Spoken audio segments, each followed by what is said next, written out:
2, 1, and go. Okay, thank you. Welcome to episode 98 of Plat Chat. We're joined here by Mitch, Uber Shouts Leslie, the only one with any kind of set decorations in his background whatsoever. We've attempted something here, but it looks like a jumble sale. And Avast just got a blank green wall. Jonathan's barely showing his face. I gave up. I was like, I'm gonna be like, I'm on ESPN or something, and I was like, no, just have Siri. Mate, I'm telling you, I pan my camera slightly to the left, and you can just see kids' toys all over the ground, bro. Like the dad life. Yeah, I'm just nice cropping. That's all I'm gonna say. Because all it is some bloody sound canceling crap on the wall and some scuff light that I just pointed at it. I don't know. Seems to work. Yeah, that's not bad overall. I mean, again, this week, just no APAC representation, despite us talking about APAC the entire time, so don't worry about it. We had Avril on last week. That's all you're going to get. You never get anything else. We're not going to even discuss the slightest part about it. We're just going to move on, right, Avast? Big shout out, by the way, to Avril, because I couldn't think of anyone better to fill Wolf's shoes than an utter APAC apologist like Avril. Like, I know, right? They've transplanted his simpering APAC brain into Avril, and he's just booted up and he's ready to continue with the job. Love to see it. And he can whip all the APAC Redditors into a wild frenzy. Every time Avril speaks something, everyone gathers around Mount fucking Avril to listen to him speak. Feedback loop. It's literally like it's a two entity centipede. You know what I mean? And it just goes around and around. It's beautiful. I love the idea of Avril being the one preaching to the masses. Says Avast, the guy who sits across the Papega podium and just talking into the megaphone, unleashing the sermon of nonsense. I have been very clear that I'm essentially the public square of Overwatch League, you know? There's shit everywhere over there. There's no direct opinions. Like, I'm just one corner of the square, and then there's a bunch of other people. When you say shit everywhere, you mean in a literal manner, like Victorian people just chucking chamber pots out the window. ZP just comes in and talks about like snacks half the time, and then you have fucking like Swing Chip read a bedtime story the other day. So like we just read a bedtime story on stream. You know why? Because it had a nice artist. We were able to watch it she had rented it online. We just checked it out, you know, and we just read a bedtime story. Okay, all right. Yeah, I mean that is absolutely bizarre. Jonathan, you look like you've either started to go bald or you decided to take up grilling. What's going on with the cap? Well, both. But no, I just came out the shower and I just didn't want to look like I'm still a professional Overwatch player. So I decided to put the cap on instead and represent, you know, one of my favorite coffee places. I mean, if you leave the cap off, you look like Jaws when he was shooting that video for the talent. You do. Wake me up inside. I can tell you as well that my talent takedown scrims have been going terribly. We tried to play with Jaws and it was abominable. I don't know whether we're going to be able to survive. We definitely have weaknesses for sure, but the vibes are surprisingly good. Oh, the vibes are terrible in my squad. Whole issue is like, you know, there's like what's that curve that says like you're at your best when you're like moderately sort of aroused, moderately awake, moderately tuned in, and like if you're too stimulated or not stimulated enough, like you're working at like your lowest efficiency, where we might be like, you know, on the low end of like we're not stimulated quite enough. It's like very positive vibes, but there's not, you know, it's like, oh, we're getting pooed on. That's okay. You know what I mean? We won't get pooed on as bad, hopefully, in the actual games and stuff. Like, no, you won't. I can guarantee that for a fact. I can absolutely guarantee that. I doubt we'll be able to come up with 6 players to the match itself. It's not looking good, honestly. It's not looking good. I want to talk about, obviously, the biggest news that's happening around Activision Blizzard at the moment as well, which is the continuation of this lawsuit. Now, I'm not sure we're going to be able to follow up on it every single week because it is a lawsuit that's going to inevitably just get swallowed up by the black hole of the legal system. But at the moment, it's still extraordinarily relevant. It's going to continue to be relevant, the actual issues that started this as well. And of course, last week, we weren't able to participate because we don't broadcast these things live when they're actually happening. You know, we're not a 24/7 network or anything. But there was the Activision Blizzard walkout, which happened, when was it? Last Wednesday, I think? Yeah. Yeah. So we put out our episode on Tuesday. There was a walkout on Wednesday as well. So we just wanted to re-hit this again and talk about the, just for a short period of time, the the actions that Activision Blizzard or the employees specifically are trying to take to make the situation a little better. It was heartwarming to see the clips of like the bits that had been caught by people in the press that had gone down, and seen large groups of people coming out to support each other and getting to see each other for one of the first times outside of lockdown, and it not being them going back to work, it being them protesting against the leadership decisions, essentially. Yeah, and they walked out, and obviously they released a letter the day of, or I think it was the day before, the organizers behind this walkout as well, where they had 4 things they would like to see changed within the company. Yeah. One was the end of forced arbitration for all employees. I'm sorry, I'm like not American, and I don't know nothing about law, so I cannot tell you what arbitration means. But I'm sure all Americans listening to the podcast knows. I do not, but forced arbitration is where you sign something in your contract that means a third party gets to solve differences or complaints that you would bring against the company, and it doesn't go the litigation route. So when you're forced to sign contracts that have these forced arbitration clauses, it means that you can never actually affect Blizzard if you get shit on in any of these kind of ways. So they're trying to end that so that they can actually have some force against them. There have apparently been some changes in like 2020 contract law within California that make this more worker friendly, but a lot of the people working there signed their contracts before 2020, I would imagine. Yeah, I think, and I've not heard anybody come out of forced arbitration and have a positive like thing to say about it, based on what they can say. I think like it was actually a thing with Riot Games. I'm not trying to fucking turn the attention away from Activision Blizzard, but I know that there was a situation with Riot Games where they were, this was a complaint, the fact that there was forced arbitration occurring and there were issues inside the company. So it's not good for the worker. It's definitely a limitation of liability. I mean, the other thing as well is it gets buried as well. It doesn't become public because they can hide it all because it's all internal. It's an internal investigation and it just gets buried away. So that's another reason, because you want situations like this to be public so that people know what they're getting themselves into when they work for a company like that, and know which people to avoid and have public pressure to fire people if they are, engaged in activity like this. Yeah. The other 3 points was worker participation in oversight of hiring and promotion policies, the need for greater pay transparency to ensure equality. And this is something that I think was reported on like a couple of years back or so, where Activision Blizzard employees, they, according to a rumor, like circulated a document within the company itself. So this has been an ongoing thing. And then finally, employee selection of a third party to audit HR and other company processes. Yeah. So, those are 4 points that the organizers behind the walkout tried to promote on that day. Yeah. That's pretty interesting points overall. I mean, I definitely think some of those are like beyond even just the scope of this, like the greater pay transparency. Obviously, that probably leads into like the pay gap that happens between sexes, obviously between between men and women within like professional America. That's been an ongoing problem. But that's something that's just within the wider like corporate like world of America, of like people just want greater pay transparency. So it's nice to see that the walkout is not just directly related to the issues totally at hand, right? With sexual assault and sexual misconduct, but also maybe some wider just good, greater corporate reforms that could be good for the overall company and like workers within it. Well, I think, that's positive.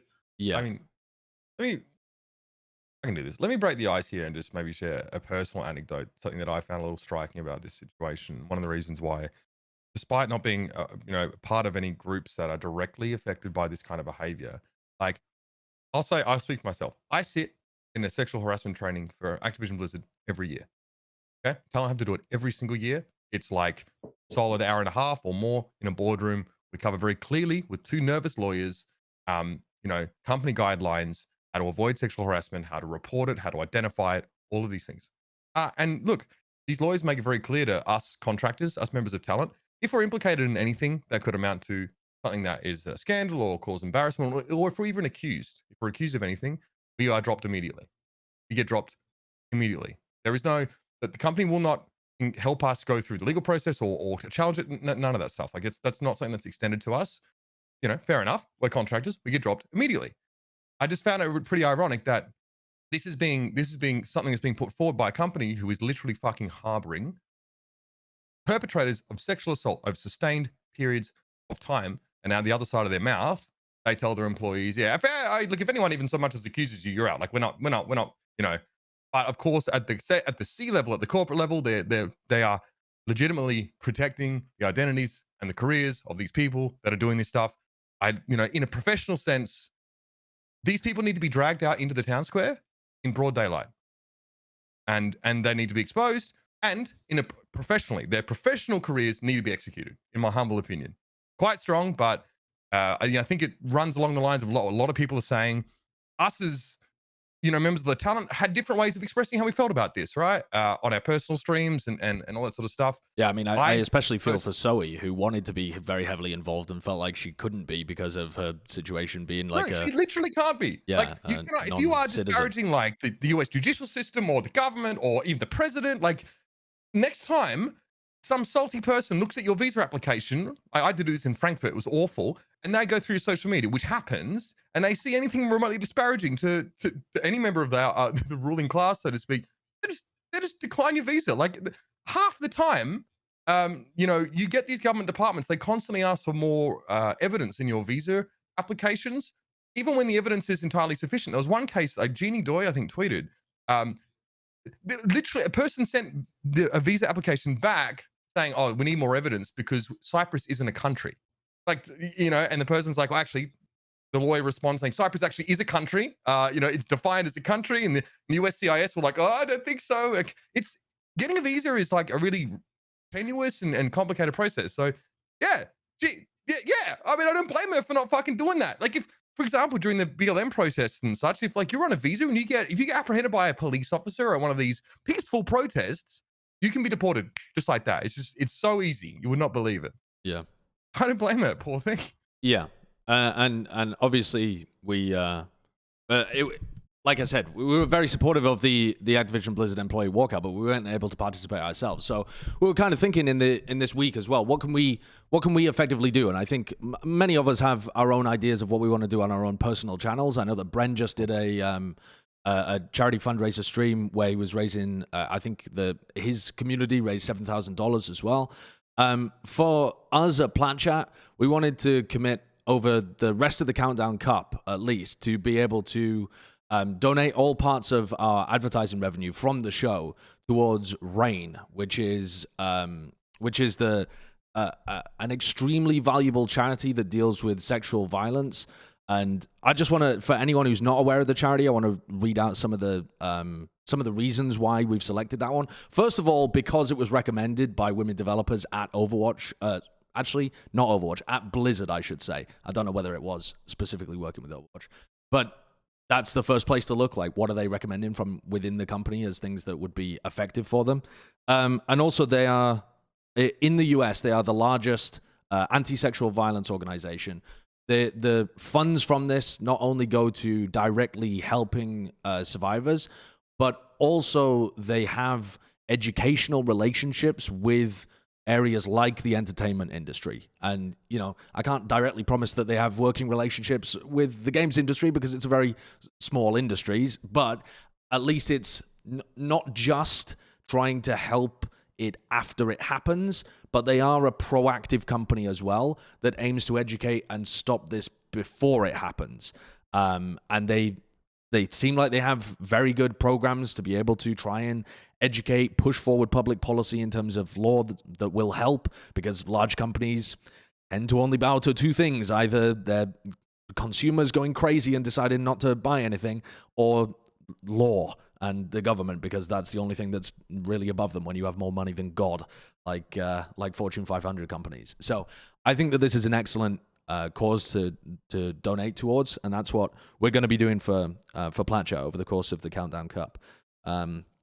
And I think it's also important to raise awareness towards what the employees were talking about, those 4 points that Jonathan discussed earlier, because those are the things that the employees themselves have identified as actionable things, very specific, measurable things, pieces of feedback to the leadership that would directly and tangibly improve processes happening within Activision Blizzard. They're not relying on some, charity or money from the community or some kind of, boycott or whatever. They're specifically have outlined 4 things that they believe will help. So I think continuing to push for those is also very important. But there you go. That's what we're committing to over at Plat Chat. And like I said, we'll probably have some individual things that we're doing outside of that. But wanted to touch on that first. Let's move on to talking about the Overwatch stuff for the rest of the show. The first thing to discuss here is some Overwatch patch notes that happened for the experimental patch. These come in the wake of a lot of the community, it feels, really feeling those hit scan nerfs. The Pharah, Pharah really hasn't had any changes, but she feels a little oppressive, both in terms of matches, and I've been seeing feedback from like Blizzard forums or Reddit and stuff like that, where it's casual players realizing it in their games. And these patch notes go in a bit of an odd direction again, buffing Genji and like a tweak to Soldier, who was already creeping into some of the pro games. What do you guys think about this? Why buff Doom? Why do we need to buff Doom? Why do we need to buff Doom, right? That was my first thing when I saw it. Was like there were a couple things where I'm like, why? Like it's not it's so, but because Doom, this is just an Overwatch breakpoint. I'm fine with a lot of this stuff. I'm like relatively okay with. I don't know, but why do we need to buff Doom and Ball? Especially Ball. Ball's been so strong. Like why is Hammond buffed too? Was he buffed? I thought he wasn't buffed. I thought he was nerfed. It's sort of I'm pretty sure he got sort of, it's kind of a buff and also it's a nerf depending on who you ask.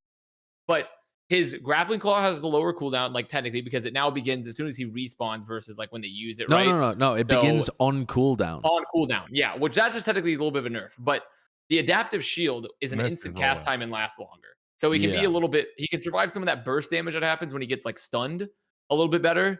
Yeah. In addition to that, Minefield doesn't stick on walls, which some people say is a buff, some say is a nerf. It just depends on the player, because there's a lot of spots where the mines sticking on walls are crucial to like the engage, because you want mines on walls to catch players. And there's other spots where you don't want them on walls. You really want your mines to land on the point where you're doing them.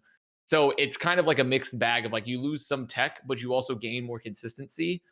Overall, I would say most from what it seems like, it's like 60% buff, 40% nerf for this. So, his effectiveness, I think, in team fights is definitely increased. It's just his ability to return to them rapidly, I think, is it receives a bit of a touch. Like you cannot roll out nearly as quickly and be back. Yeah. I think that obviously the game wants to try and normalize the amount of time it takes for the average hero to get back from spawn. What is the cooldown on grappling claw? Like, what is that delay? 7 to 9. I don't even know. I can't remember off the top of my head. It's not. It's like, isn't it like 8? I want to say it's like anywhere between 7 to 8 seconds, right? Yeah, I'm almost certain it's like 8 seconds. Because you generally wait for the engage, and then it's like a 5-6 second cooldown for reset, and then engage again. So I want to say it's around the website. It's tough to look up. It should be on either way. Should be on a wiki somewhere. But anyway, it's only a small nerf, if it is even a nerf, to the grappling claw, because 5. It's only 5 seconds. 5? I could have sworn it was like 7 or 8. Don't worry about it. Yeah, it's actually mad. Okay. Yeah. Well, that's actually faster than I expected. God. I don't think this was necessary at all. I don't think you need to buff Wrecking Ball in any manner, like to change. Theory. We're just talking about Wrecking Ball, okay? I know it's not your favorite hero. It's not my favorite hero either. What is Siri's favorite hero? I don't think that I wonder if the dev team sort of realized the importance of having these wall mines for some teams, because I think the way this is written, that it seems like they feel like it's never intentional for them to be stuck on walls. By the way, they still can get stuck on walls if the mine is deployed a little bit above like a small ledge that doesn't protrude very far, but it's just like a feature of masonry or something like that. Right. It'll still be there, which obviously for Lucio players is a bitch. But yeah, I think this is written as if it's like, no, you guys never want this to happen, right? But as per usual, a lot of players have managed to use those unintended features in a positive manner. So, sure. I mean, I don't think this is the most egregious change. I'll be honest with y'all. I think this one is going to give him a lot more robustness at lower ranks, especially. I think the main one in this patch is Genji, though, right? Like the Genji buff actually does take him through certain break points is how the devs describe it. Well, it's about time we got a projectile meta, okay? If Genji's turned out to be like one of the most busted heroes in the game for the next couple of months, I ain't gonna hate on it. I'm actually personally going to love it. So for me, it's about damn time, okay? We had the Summer Showdown meta last year. People loved it for the duration, even though people admitted that Genji was incredibly overpowered last year. But, you know, buffing Shuriken with 1 damage point and nerfing Dragon Blade a little bit, so you know you don't get damage boosted and then turn out to one-shot people. I get that. I love this. I love these changes. Even Doomfist. I could even go for some Doomfist meta for a little bit of Avast. I'm sorry, but it's No. about time we move away from some of these Oh, No. my constant God. picks. Valentine is Valentine's a good example of a player that's getting a ton of Genji value, and he's getting nanoed even without Blade in some of Boston's games. It's so fun to watch, though. Yeah, it's I think with the okay, damage. so you have to do the math here because you know when you look at shuriken damage, you have to ask yourself, okay, well, how much is 3, and then how much is 3 to the head, and how much is 3 to the head with the damage boost. So there's obviously a little bit of math here, and I presumably it's like it's probably 170 like 150 to 175 HP heroes that this is maybe being a consideration for. I mean, No, I think it's for 200, 200. HP. Oh, It's is two. This breakpoint allowed because before with the combo, like I believe if you hit like the headshots and then like doing a melee, like a dash melee or something, it was like 180, like 190 something essentially was like the combo. So like 200 HP characters would live through the combo, but 175 would not. But now with the extra damage, they do die. So 200 HP characters can get insta deleted by the combo if they get hit by it, well, essentially. But also in return, the Dragon Blade gets nerfed a little bit, which I stand. like I that. mean, I'm split. I'm split on this because I do think it's cool. I think it's better to have heroes be more neutral game focused in Overwatch, Yeah. right? Because it removes the reliance on ults. But be that as it may, Genji is definitely a hero that still lives or dies often by his ult, even with buffs. So I'm still worried to see where that's going to take Genji because the real problem with Genji still is that he just doesn't do enough damage. Even with some of these buffs, he doesn't do enough consistent damage, right? So you need like these dive targets. So Blade is a real, it's like Sombra, right? Blade, like EMP is a very big part of Sombra's kit and where she gets value. Though I would argue Sombra's even better at getting value neutral because she has a hack, which is amazing. But Blade being nerfed when it's already a very counterable ability at times, it makes me question, but I'm still interested to see where it leads. is this a nerf at lower levels of play, but potentially a buff at higher levels, right? Oh, definitely. I mean, yeah, definitely better. Genjis are definitely way better with like the combos at high levels than they are at low levels. Like Blade is much more impressive in the. It's why you see forum posts all the time from the Blizz forums be like, Genji's so broken. I can't believe they gave him a buff because like people like Bronze, like as the Genji starts blading, they're just like they're switch fucking motion controls. That shit. Just go crazy. I think it's also the movement of Genjis that people at lower levels find. Yeah, because they're all in hit. Switch playing with motion controls. That, but also like heroes like McCree as well. Like you're constantly fighting against your recoil, even with the recoil aim like recovery compensation. Even like you watch top players, like hitting consistent shots is quite challenging even for our best players because of just how violent the gun kick up is. So and now now with McCree just being even worse at range, like I mean it's a good time. It's a good time to be a projectile or a flex DPS player, I think. Yeah, it does make it interesting to see what compositions we could see because of these changes. Because generally, when you see a Genji in a lineup, it's because you're playing the flowchart Overwatch, right? With the ultimate cycling, Nano Blade into Graviton Surge, into Blade again, or those kind of ultimates. And especially with Soldier 76, his visor reducing fall off with his ultimate. I actually think that's a bit of an underrated change because this week already, we saw sometimes soldiers would come out of spawn on like Hanamura and just like destroy people in the distance. So this is not in this patch note, but you can see as well his damage was increased from 19 to 20. A little bit less healing on the biotic field. But generally speaking, what? Do you not think this is a weird one? They're increasing the damage that he does, and they're like, it's reasonable to increase his damage output once again while pulling some power out of his healing. Like the heal was ever an important part of his kit at all. Kai said it in the interview. You know, playing soldier, you get the heal down.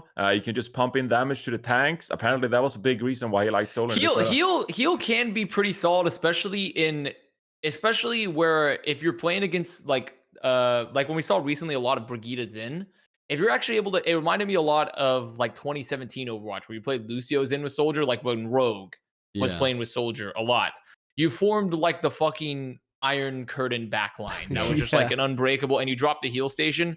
And also now Soldier as well with some of his increased damage if he goes on a flank. And there are, especially like in a Pharaoh meta, it's hard to dislodge him at times. So I can see reasons behind it. But it's the once again times- one of those things where In a why? Chase the Sombra meta, it's really hard to dislodge him from his biotic field for sure. Like, Yeah, but it's just the like times why when though, Soldier has you been know? oppressive have been when he does crazy damage output, not when he's got crazy heals. You know. Well, Like, I mean, the they're just times gearing when up for Soldier's Overwatch in 2 the when game. he becomes like a resto priest in Overwatch 2, and you can spec his fucking biotic field to do a lot of healing. What And you the- just put it down. What is a resto priest? Why did that have That's the for other those two WoW. priests? Those for the you WoW You mean heads Resto out Shaman, there. right? Whatever the shit it is, whatever it is. I haven't played WoW since I was like 13, so I don't remember what it was. Okay. I mean, look, he probably feels pretty awful at longer ranges in general, right? So I think the reduction of heal is just like a way of like them trying to maintain some sort of internal conceptual equilibrium. It's like, well, we're making him stronger, so maybe like, because there's not a specific example of why or how his biotic field could be oppressive, and frankly, in like a really displacement heavy meta like we have right now, I don't necessarily know if it is. But yeah, sure. Like I'd be interested to see, because I mean, there's a high fire rate, so obviously, as we know, like a one damage increase can definitely feel Oh yeah. different. But I mean, I'll say as well, it's a light touch. biotic field, 40 healing per second. If you're like in silver, gold, or plat, that probably is so obnoxious to deal with. If you're like a tracer player or someone who tries to kill a soldier, they just plonk down tranquility and they're impossible to kill. Like they're just you cannot deal with them. So yes, while it's kind of redundant in Overwatch League play, I could actually see biotic field being so annoying to deal with at lower levels. Okay. Having to evaluate these changes in two different contexts is very difficult. Yeah, I mean, I'll be honest. yeah. I mean, Of it's also like that's the been an curse of being a ongoing dev. issue with. Yeah, well, it's the curse specifically of Overwatch, because I think certain games don't, like Dota 2. They don't give a shit. They're like, yeah, this character, like, we're blowing this the fuck up, right? It's just an Overwatch centric problem more so. I feel at times. What else have we on got that here? topic? Should we go on? Yeah, scroll up to Roadhog and Moira, because I think that kind of ties in. Yeah.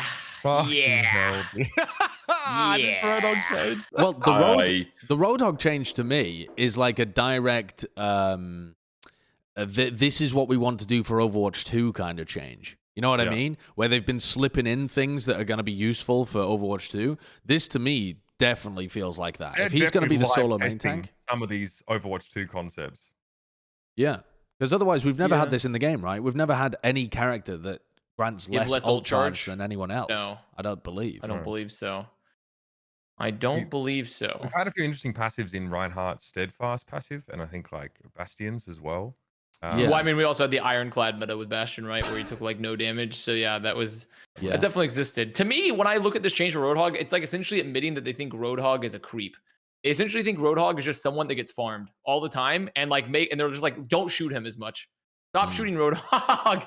He's not valuable. Stop shooting him, please. Yeah. Which to me is like a very bizarre way to. I know it's really tough for Roadhog because of his character design. Like there's a lot of like tough changes to make with him because he just doesn't have the utility necessary to be viable often comparatively to most tanks. But I do not like the change where instead of trying to see like where can we take his kit to where he's much more universally viable, we're just making it where it's less valuable to shoot him. And to me, that's great if I'm playing Balloon's tower defense, but it's not as good if I'm playing Overwatch. But isn't that kind of the point when you are playing a tank in some kind of MMO or whatever? Is the idea is to like draw aggro and you're not as bothered by people shooting at you. That I feel is that's but how it doesn't change anything about him getting getting evaporated though necessarily. It doesn't change his survivability. It just he already has changes good survivability. They're trying to make him less desirable to shoot at, but the problem is that I think what's not being accounted for is that he will always be desirable to shoot at because he generates so much threat based on his kit. You know what I mean? So you aren't gonna be deterred from shooting him because he can just fuck you up. By yanking out one of your players.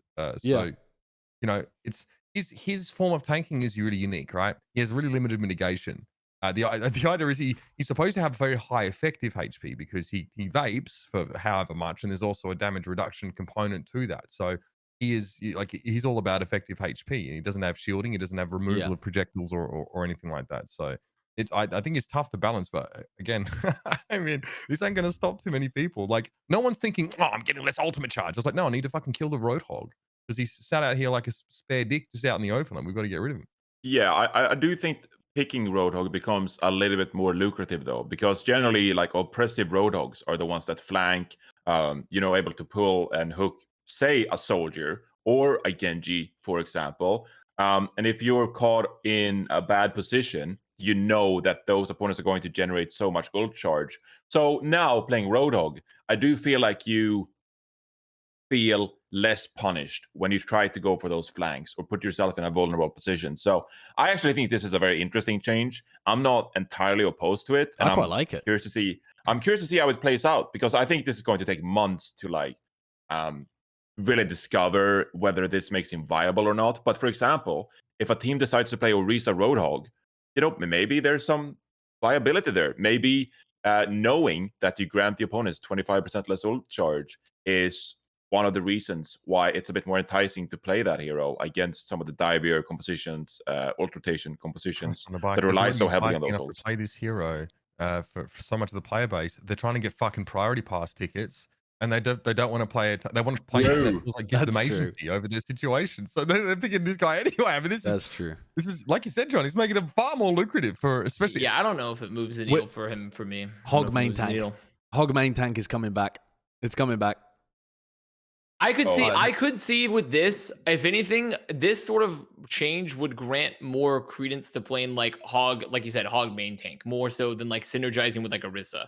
Because that way there is a less ult charge being fed, but you would still want to play Roadhog in a paradigm where it works, because this doesn't change any of the problems about why Roadhog's booty butt cheeks. It just makes him less valuable to shoot. So like, it still doesn't mean like, because sure, he might give 25% less ult charge, but he gives 100% more ult charge than D.Va already at a base level. So like, it's still, the math is still better to shoot Roadhog than it is like another off tank, right? To shoot him as well, because you get feedback. You're not like, how you're shooting a shield and it just feels crap. Like for the vast, especially like for a large amount of player base who maybe aren't thinking about how much ult charge they're getting, it still feels good to shoot that bastard. Yeah. All right, Moira change. Biotic Grasp. Self-healing increased from 20 to 24 health per second. Moira has recently been underperforming a little bit. I don't believe that. I think that's a lie. At this stage, it's happening now. I mean, he's underperforming. I'm okay with that too. That must be based on stats that they have access to behind the scenes. But I'm amazed by that. I really am, because it feels like Moira has just been outrageous forever. I don't know. Who cares? Fuck her. Fuck Moira. Like, I mean, like, who wants to play this hero? Like, why are you trying to remedy her underperformance by giving her more self-sustain? Like, wouldn't you be thinking more about her throughput or her ability to actually enable her team to win a fight? Like, what, do you want to let people dive backlines more comfortably on this hero? Where's your data come from? I mean, maybe they've seen in the data that Moira is dying more often than she was in the past, and it's correlated to a lower win rate. But that's a weird thing, right? To be like, because if she's dying more often, that's not inherently bad, right? That's like inherently a bad thing, where she was like the most survivable like support and was just an immense pain to ever play against as like a DPS player in particular. So, probably I just by win rate. You're just a big old Moira hater, aren't you? No, I used to be very much opposed to the Moira hate, but the more I've seen her, the more I've just felt like, I feel like there's a lot of cool ideas. It's just in a current iteration, it's just a very, very unfun character for people. Because we are playing a video game at the end of the day, and fun plays a factor, right? I think Joust burnt me out on a something chronic. Right? It really, just watching teams play for Cole first fight was constantly. That did hurt my brain. I mean, there's for some reason that bothered me, but also then playing for Nano in the first fight I find interesting, but I think that's just me being an idiot. But also Nano's it's far more punishing, because you get like, it's a lot harder to hit as much burst as you can with Moira with the orb and the left click, right? And also you still have to set up the Nano, right? Like you don't just pop the fucking Kamehameha and just fucking gauge. You actually still have to hit the Nano can be stopped, you can mitigate it, you can't block the fucking, you can't block the gamma rays from the sun. A fire hose on you, and just been like, oh, that tickles hard, not funny. You're like, stop. Like, like the Nano boost is still much more execution oriented, and there's counterplay options, because as long as if you can displace the target that has, whereas Moira could just like hose her teammates down. Elitist Moira haters, that's all I'm hearing from this chat. Well, we should move on. I mean, the one thing about this change that just infuriates me as well, it's just like the buff is literally to make you better against tracers or like Genjis or Sombras trying to kill you by yourself.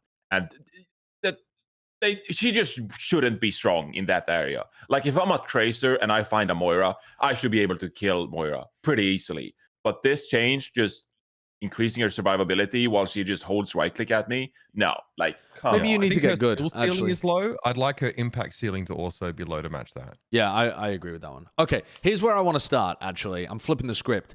There's 6 teams that are at 1-1 right now. Right, there are 6 teams that currently in the West are 1-1 in terms of the record. Who is the best out of this? There's a big old circle. What do they call it? The circle of suck. But it's a circle of confusion for me because we started off with some pretty interesting results that kind of, okay, they're going the way that maybe we thought. Dallas are looking a little weak at the beginning. But then there's just been so many matches where there's people beating other people kind of layered on top of each other with slightly different styles. Out of those 6 teams, who have you been most excited about watching? Who do you think has the most potential to be good? As we pull these teams up, I mean, some of them are again. Do we have the list again? Gladiators. I can name them off. So it's going to be the Gladiators, San Francisco Shock, Boston Uprising, Dallas Fuel, Houston Outlaws, Paris Eternal. They're all 1-1. So we know that Avast is going to pick Paris Eternal. But in my opinion, I'm probably looking out for Shock here, actually, because their versatility. Yes, their initial match was a bit messy against the Dallas Fuel. But overall, it's proven now that they can play a lot of different compositions. Nero can play the Pharah. They can play the Reinhardt composition. They can play the Wrecking Ball as well, to an extent. And I like this versatility from them. I think some of the reasons why I'm not so high on the other teams is because they're pretty one-dimensional. I was boomed going into Sunday with my Preds. They were god-awful. I don't know why. But I had this thesis that I thought made sense. And Costa actually said, like, it kind of makes sense as well. That like Houston Outlaws, they specialized in the Soldier Tracer, they specialized in the Sombra Tracer, and that's what they were going to do. And I thought that we would be really good at playing those 2 compositions without having to overcomplicate things and being able to play the Reinhardt, 2 different kinds of dive compositions, and a Pharah meta at that.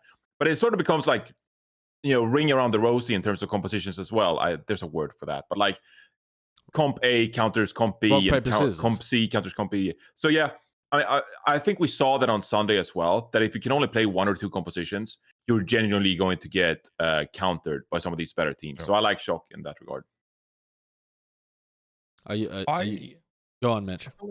I feel like how about Dallas still? I think they probably lost a bit of initiative by, starting to try and rotate Repel back into the team.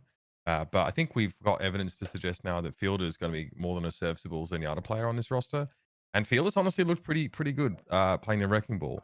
I think I think that there's a lot of hype about like Pharah players like Jinmi, for example, in the league as well. But Sparkle walks into that week with like 16 final blows per 10 on Pharah, and then I think after the shot game he still has like 11 final blows per 10 on that sort of series. So he's kind of gross. And I think that's one of the more overlooked components of his hero pool. We spent like all year talking about how Dallas don't have like the right stuff in their hero pool, but they get insane value from Sparkle. I think I was cool with the Shock. I mean, they're still trying to find a way to get value out of Arms. Like, is his Tracer kind of the go? And also like Nero is incredible on the Echo, and the Pharah is had some awesome moments as well. But yeah, I'm okay with Dallas. I feel like Hanbin is absolutely insane. The stuff that he's doing on D.Va right now is, I don't think anyone's really getting close. I still think he's like, the best D.Va in the league, I'd say. This team looks like they'll be fine.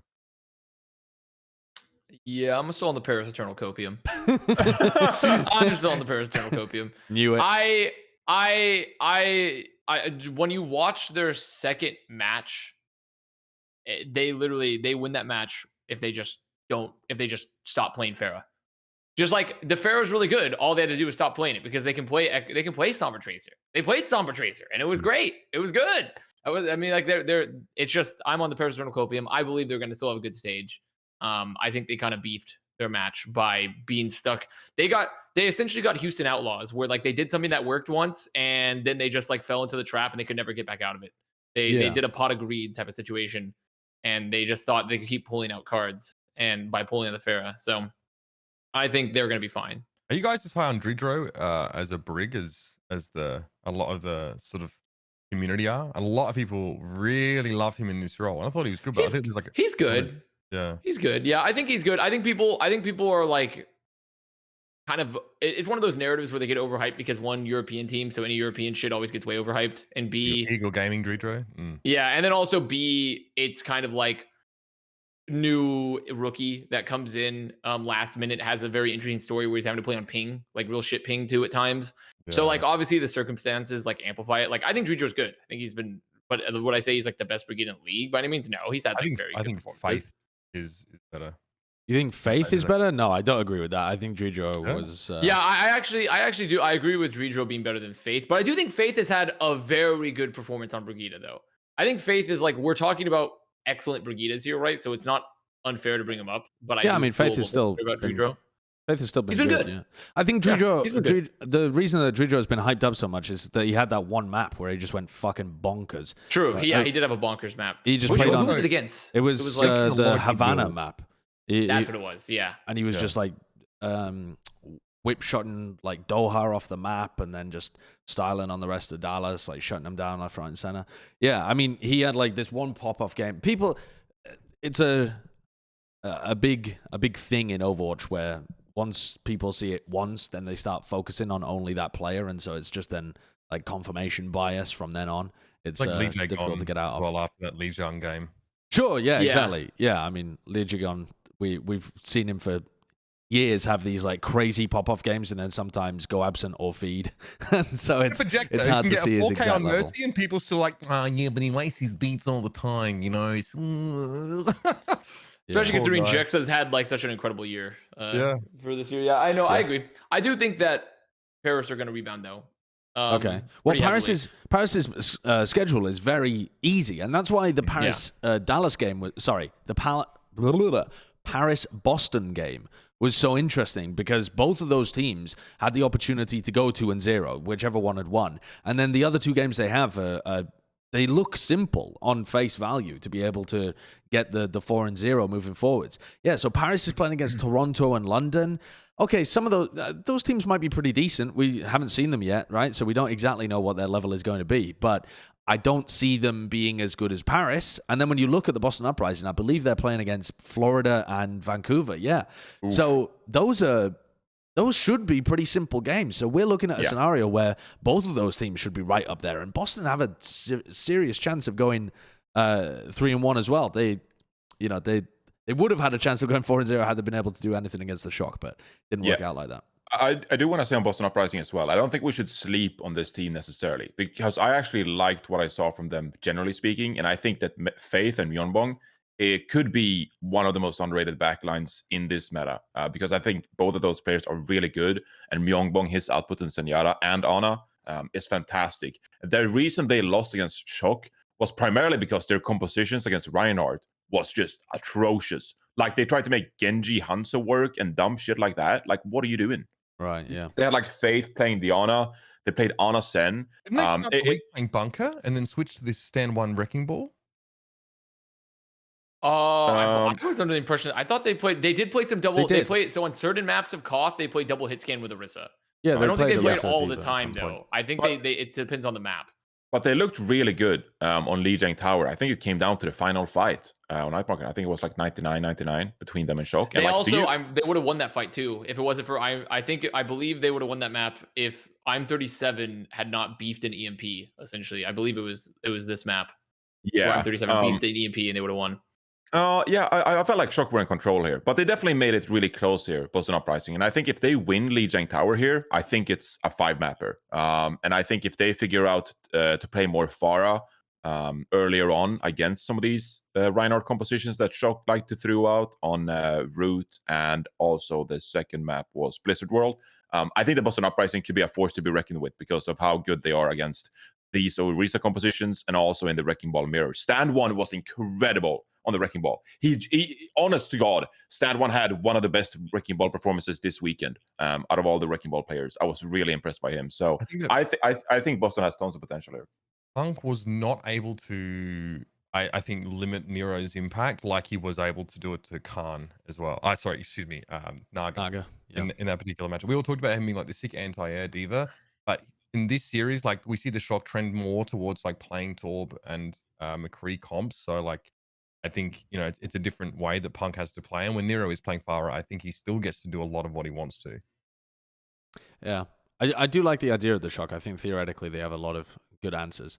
What was I going to... Oh, yeah. The thing about Boston Uprising that I'm not going to be... I feel like, yeah, you can't sleep on the team for sure.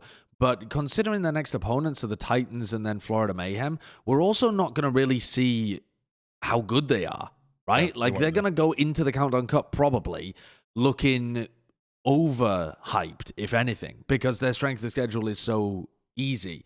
Or... Do you know what I mean here? They're not really going to have these like slobber knocker games where they're fighting against the best and you get to see them.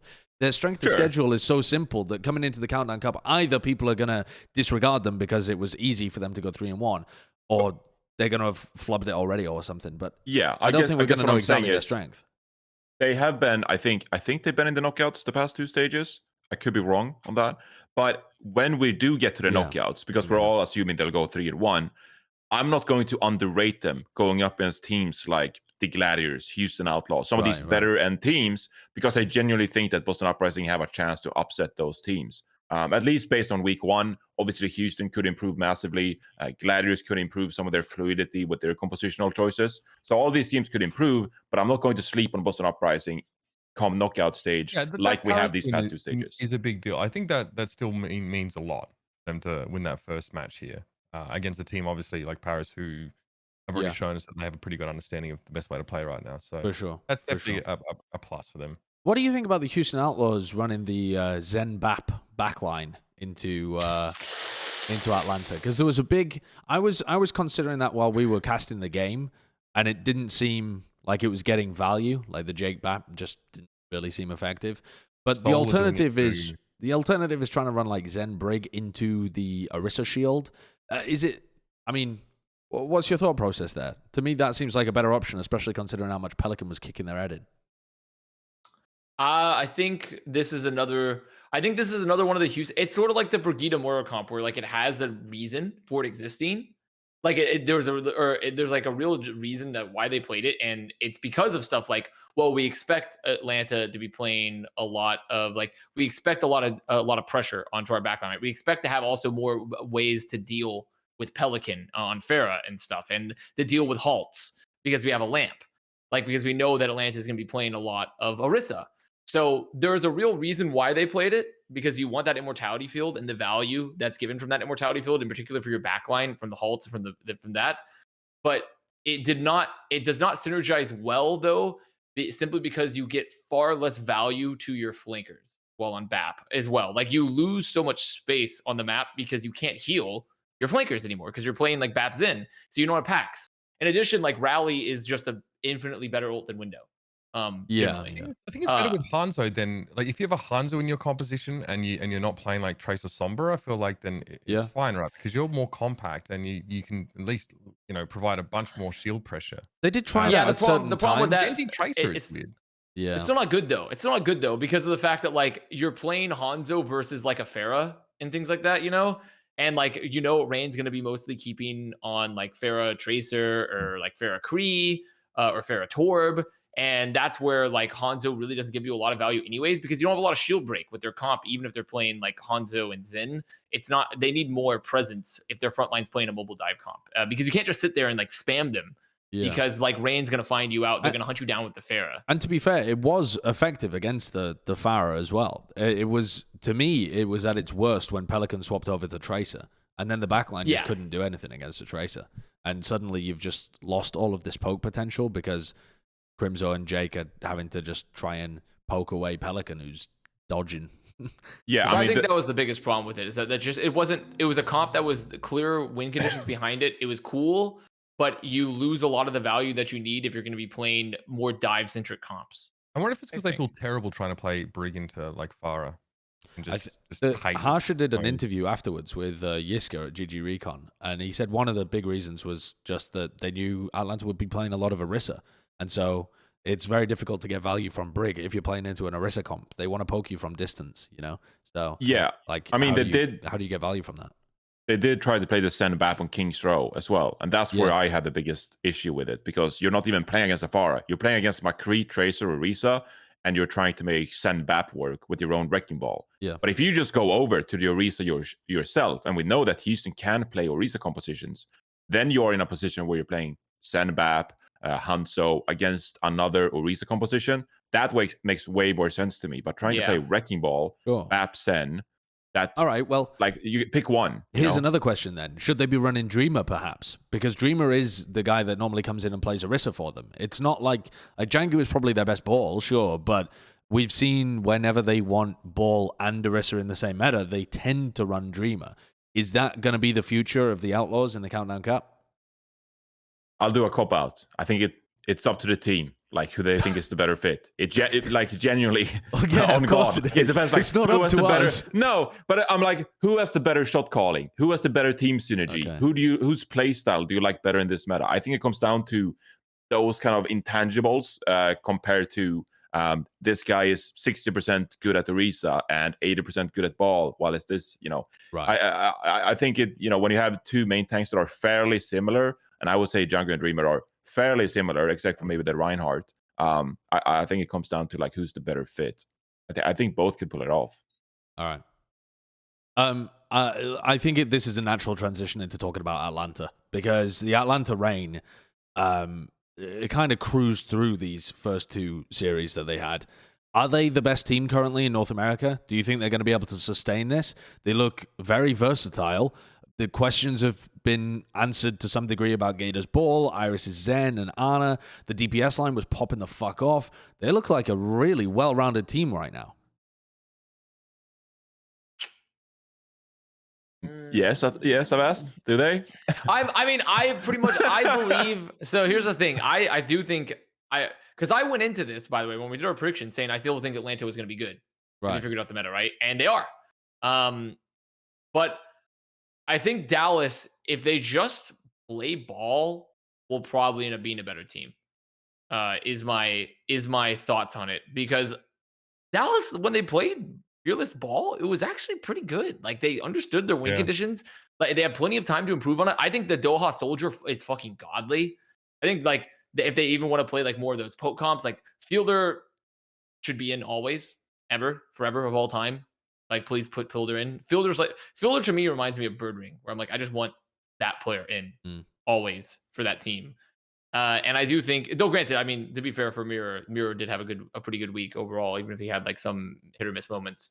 But I think Dallas could still definitely retain their number one spot if they just figure out how to play ball. If they don't figure out how to play ball and fast, Reign is 100% the best team in NA.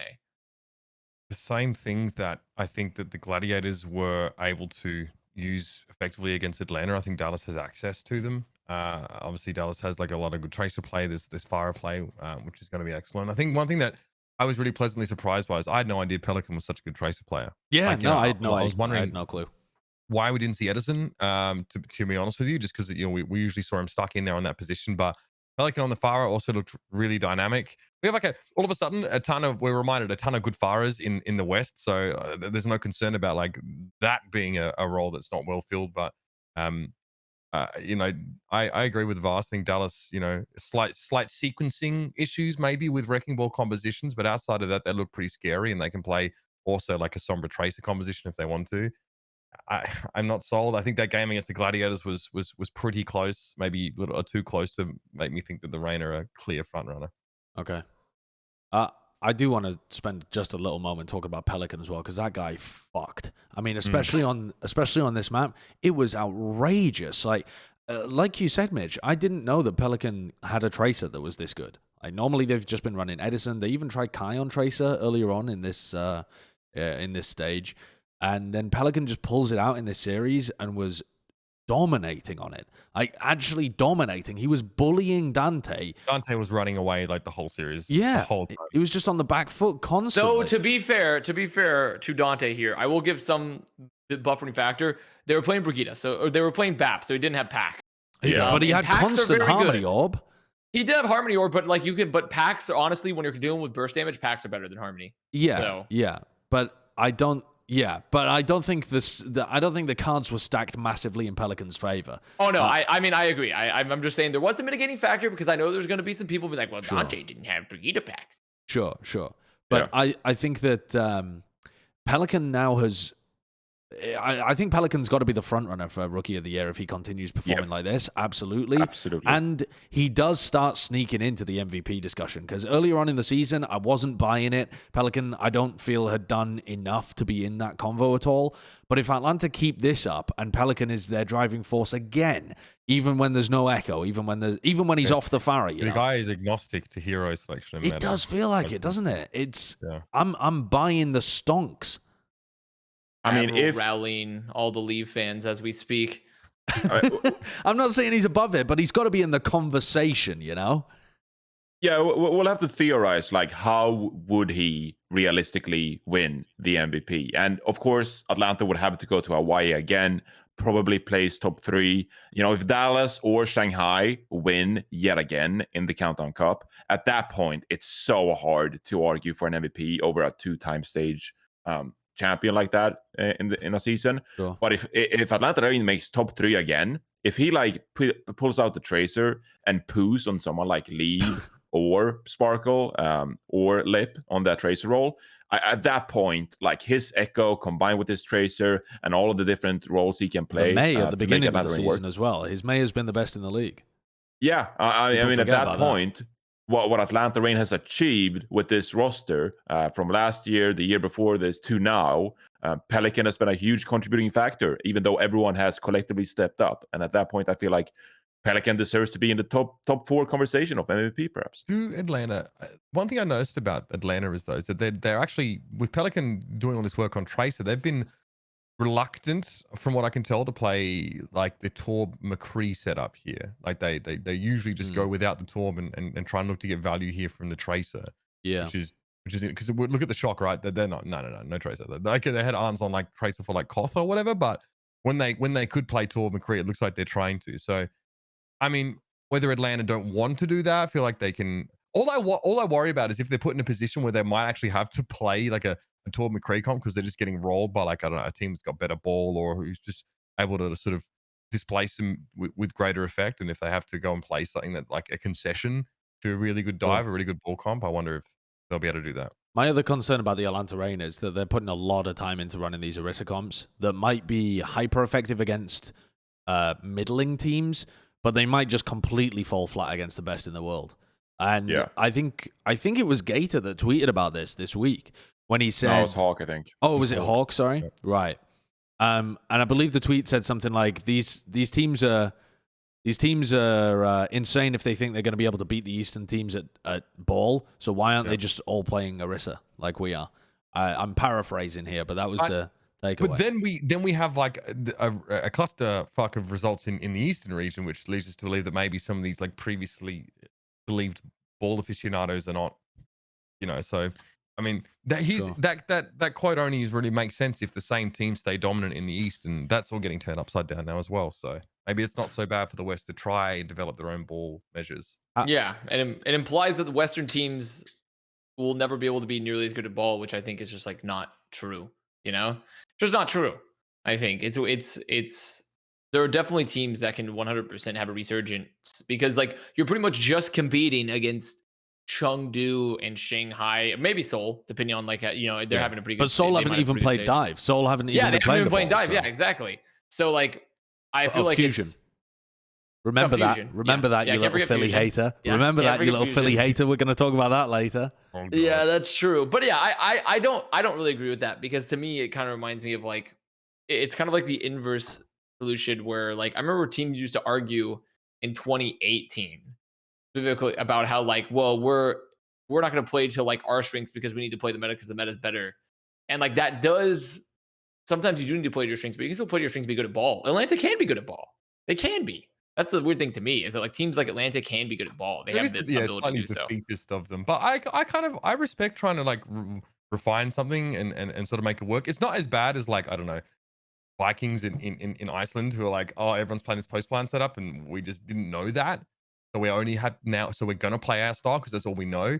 Like you have a team that's like aware, at least, of the consensus of what a good composition is, and then is choosing, despite that, not to play it, as opposed to just being blindsided by it. Johnny had love no that. fucking clue what you just talked about. The Valorant analogy just left Jonathan blindsided there for a moment. I was like Vikings in Iceland, like fucking Axe Warriors. What are we talking about? Yeah, I mean, if there's going to be a team that steps up and plays the ball to a better level than the Eastern teams, though, if we're assuming that was the meta, Hawk says it's only going to be Dallas. Who would you have as other options, as breakaway teams? So Shock? I mean, they've been playing a lot of the Rhine stuff and BAP Mercy backlines, that kind of thing. I mean, are they going to be that good in that direction? I still think the Reinhardt comps is like, I don't know if smoke and mirrors is the accurate. I think you were meant to say smoking crack. Crack. But the point being, like, I think it's like a week 1, week 2 kind of composition. And like, fuck off if you're going to go to Hawaii and think you can win against Shanghai or Chengdu with some of these rank comps. Like, you're just cheesing some of these NA teams for cheap wins. In some occasions, I don't like it. Against Arista comps when you're playing around a corner, right? So like the switch on Route 66 against Arista on the third part of the map when you're trying to get around that first L-shaped corner that goes into like the last phase of the map. That's fine because you don't have to walk up to Arista at 50 paces. But like, if you think you can play this comp against like Wrecking Ball at length, I mean, NY Excelsior even played it. I think on Control Center against Hangzhou. I think they played Ride Zaya. I was just like, okay, I think there's some maps, but I refuse to believe that Reinhardt is going to be a catch-all across like different maps. It just seems very hard to pull off. Yeah. That's sad though. I struggle with this myself, but because we are in this regular season format where you have 4 matches, you need to probably get 3 wins to qualify for the knockouts. You can't blame teams for just cheesing and styling on their opponent. So as much as I hate the Reinhardt comp, I kind of have to respect the fact that they're just trying to get the dubs so they think they qualify for the knockouts, maybe play-ins, end of a season playoffs was right. That's what you gotta do. Like he's playing Wrecking Ball and he looks okay. I don't know. I'm not an expert on Wrecking Ball play, but when he pulled it out a few times, it seemed fine. You know what I mean? I didn't bother me too much. I think like Muse has like 6.67 deaths per 10 on the Wrecking Ball.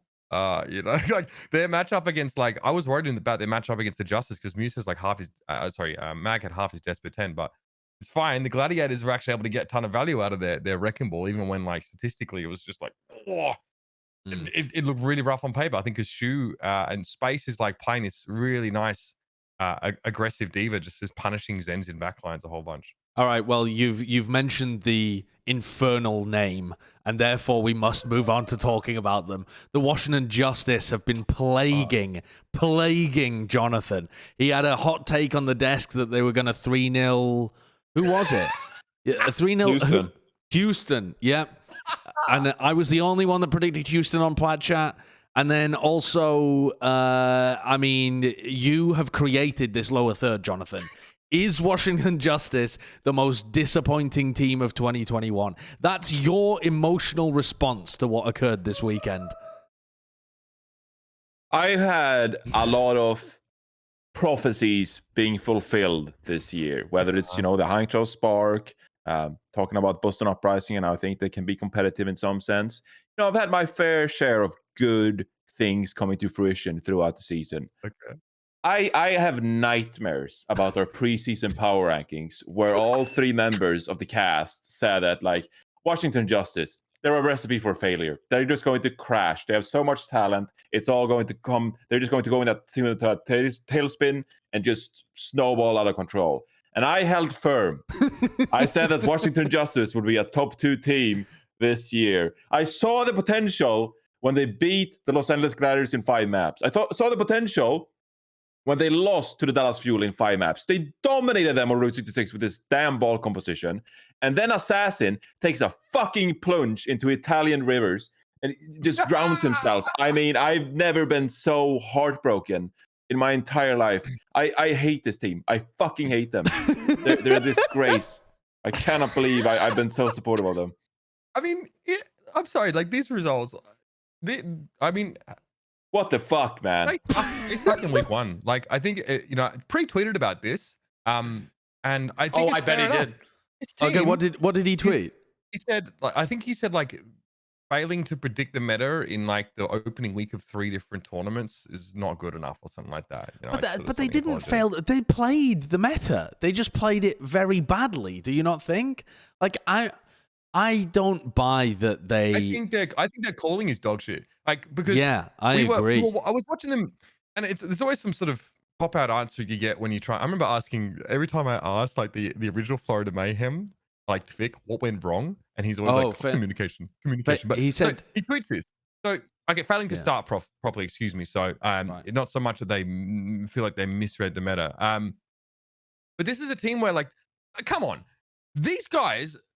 They seem really inept at identifying great opportunities to start fights. Like, they're not proactive at all. They're trying to play a ball composition, but they refuse to make the first move. I question, like, where does this come from? Like, who is doing the calling here? And you know, apparently it's a committee calling. So okay, great. So everyone calls. Fucking brilliant. Whoever is the deciding voice on this seems to be really reluctant to take risks. This is such a risk-averse team. Oh yeah, and then they never get to do what their compositions are designed to do.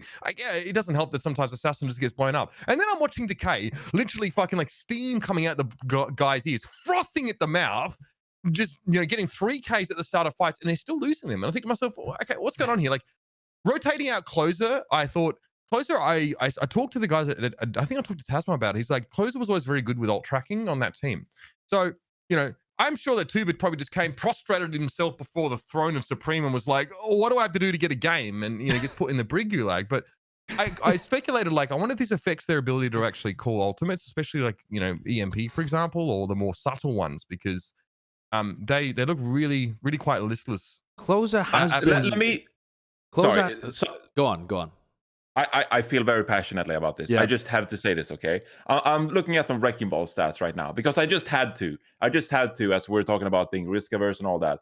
Here's the top 3 lowest deaths on Wrecking Ball per 10 minutes in the league, okay? So the player who dies the 3rd least on Wrecking Ball in the league, okay? Does that make sense to everyone? Yeah. Is Jihoon on 4.7 deaths per 10 minutes, okay?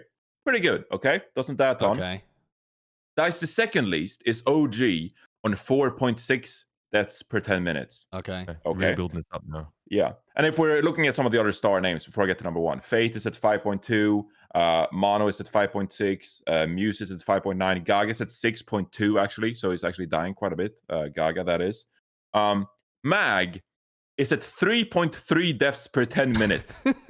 It's like 25% less than the 2nd lowest in the league. I mean, this guy wears a fucking bicycle helmet going for a walk, man. Like, it's unbelievable. I can't believe it. Dude, the fact that he saw this rolls around, he doesn't do fucking anything. Oh my god, I'm getting deja vu looking at Assassin Sombra here. Oh my god. Dude, I noticed the same thing about Closer all throughout this season. When you look at Closer's deaths per 10 or his first deaths in particular, he just never takes any risks to get value. And it's partly because they never take team fights as well. They are slow, like sluggish, slow. We pulled up the stats, I think, when Dallas were playing against Washington last stage or something like that, and the Justice have one of the slowest tempos in terms of their team fight per 10. And remember that this team is playing reactively. If you're playing aggressively into them, they're forced to take these team fights at your tempo. But they are trying to slow down the game as much as humanly possible. And frankly, it's a style that I think went out of fashion in like stage 4 of 2018, and yet somebody on the Justice, and this has been since they were born as a team, like the franchise always wants to play like this super slow, reactive, minimize mistakes style. And it makes me mauled. I mean, even when they play well, it makes me angry. The Dallas Fuel won. I think they won they won in Hawaii, and they had a less than 50 team fight win rate. Yes, yeah. But they just kept taking team fights. Like, it doesn't maybe speak all that positively about the paradigms that this game requires to be successful. But for Christ's sake, like, you've got to get aggressive. Like, this match here, this Gladiators versus Justice one, when they keep Bebe alive, they do really well, right? He's able to have high impact, especially on Busan and a lot of these team fights. But more often than not, outside of Mecha Base, where they just have better positioning because they win the first team fight, Space is able to infiltrate And I say infiltrate, but he really just kicks down the front door. He just plows into the backline, and Bebe is spare parts in like half a second. Like when the Justice can actually keep their backline functioning, and this could have a lot to do with Tuba as well, like as he's adjusting to that brig, how effectively is he prolonging Bebe's lifespan? But you're going up against a team with Shu, who is a team fight goes longer, and as he stays alive, he's going to be more and more impactful. They looked night and day, especially on control, when they kept their backline alive. They keep losing Bebe first in these fights, man. It's just it's heartbreaking. Yeah. I will say, and I'm not trying to call out individuals here because I don't like them as players, but like genuinely because at this point it's like Dallas Fuel in 2018, like you said. Like at this point you're almost like trying to preach to them like you can be better, you can improve, and please work on your mistakes. I think Assassin Sombra was really disappointing, and I think that he's actually one of the reasons why they're taking so few team fights, because this guy has to take more initiative and be more proactive about getting single hacks and having Mag follow up on that and Decay following up on that. Decay is so proactive. Decay is everywhere on the map all the time, getting frags, peeling away the enemy tracer, Fury on the off-tank role. I don't really think you can blame Fury, right? Like he's peeling for supports, he's going aggressive. I think Fury actually, I don't know if it's because of comms issues. I feel like Fury has been really rough at peeling for the backline recently. I'm not going to lie. Okay. We can save that topic for another time. Yeah, we can save that. I don't think that there's slow team fight initiation comes down to Fury playing the off tank. I think generally speaking, you want Fury on your team. Baby on the 10, I don't even think it's his fault at times. But playing Tuba, a DPS player, in a Pharah Tracer meta where like you die in the blink of a second, I think that's so unfair to put him in a position to play Brig against some of these elite players around the league. And then as well, Assassin not being able to get some of these EMPs out. Like the nice Memp EMP where he tried to EMP a Tracer on the point on Ilios, and just the Tracer just blinked away before he got it off. This guy is undergoing, and I'm not trying to flame here. Like I'm just trying to, okay, I guess I'm flaming. This is like a classic case of the yips. Like he's just forgotten how to play Overwatch and be proactive, and he's so afraid of fucking it up that he's fucking it up. Like you just gotta go sometimes. You just have to try to make a play. Like the way, did you remember that Translocator when he tried to like EMP a Formersa on Rialto? Remember when he tried to EMP on Ilios on the Tracer on point alone and it missed? That's what I'm saying. That's what he's saying. Top three worst EMPs in Overwatch League history. Literally top three worst EMPs. I was watching him when I was casting their game on the minimap as well, and his pathing was like just in stealth, hanging around behind the opponents, not doing anything. And what he's waiting for something. Yeah, exactly. And that's what I'm thinking is like, it seems like no one on the team knows who the initiator should be, like who calls the play. Because as much as I agree that Decay is obviously very proactive, you can see him trying to do things all the time.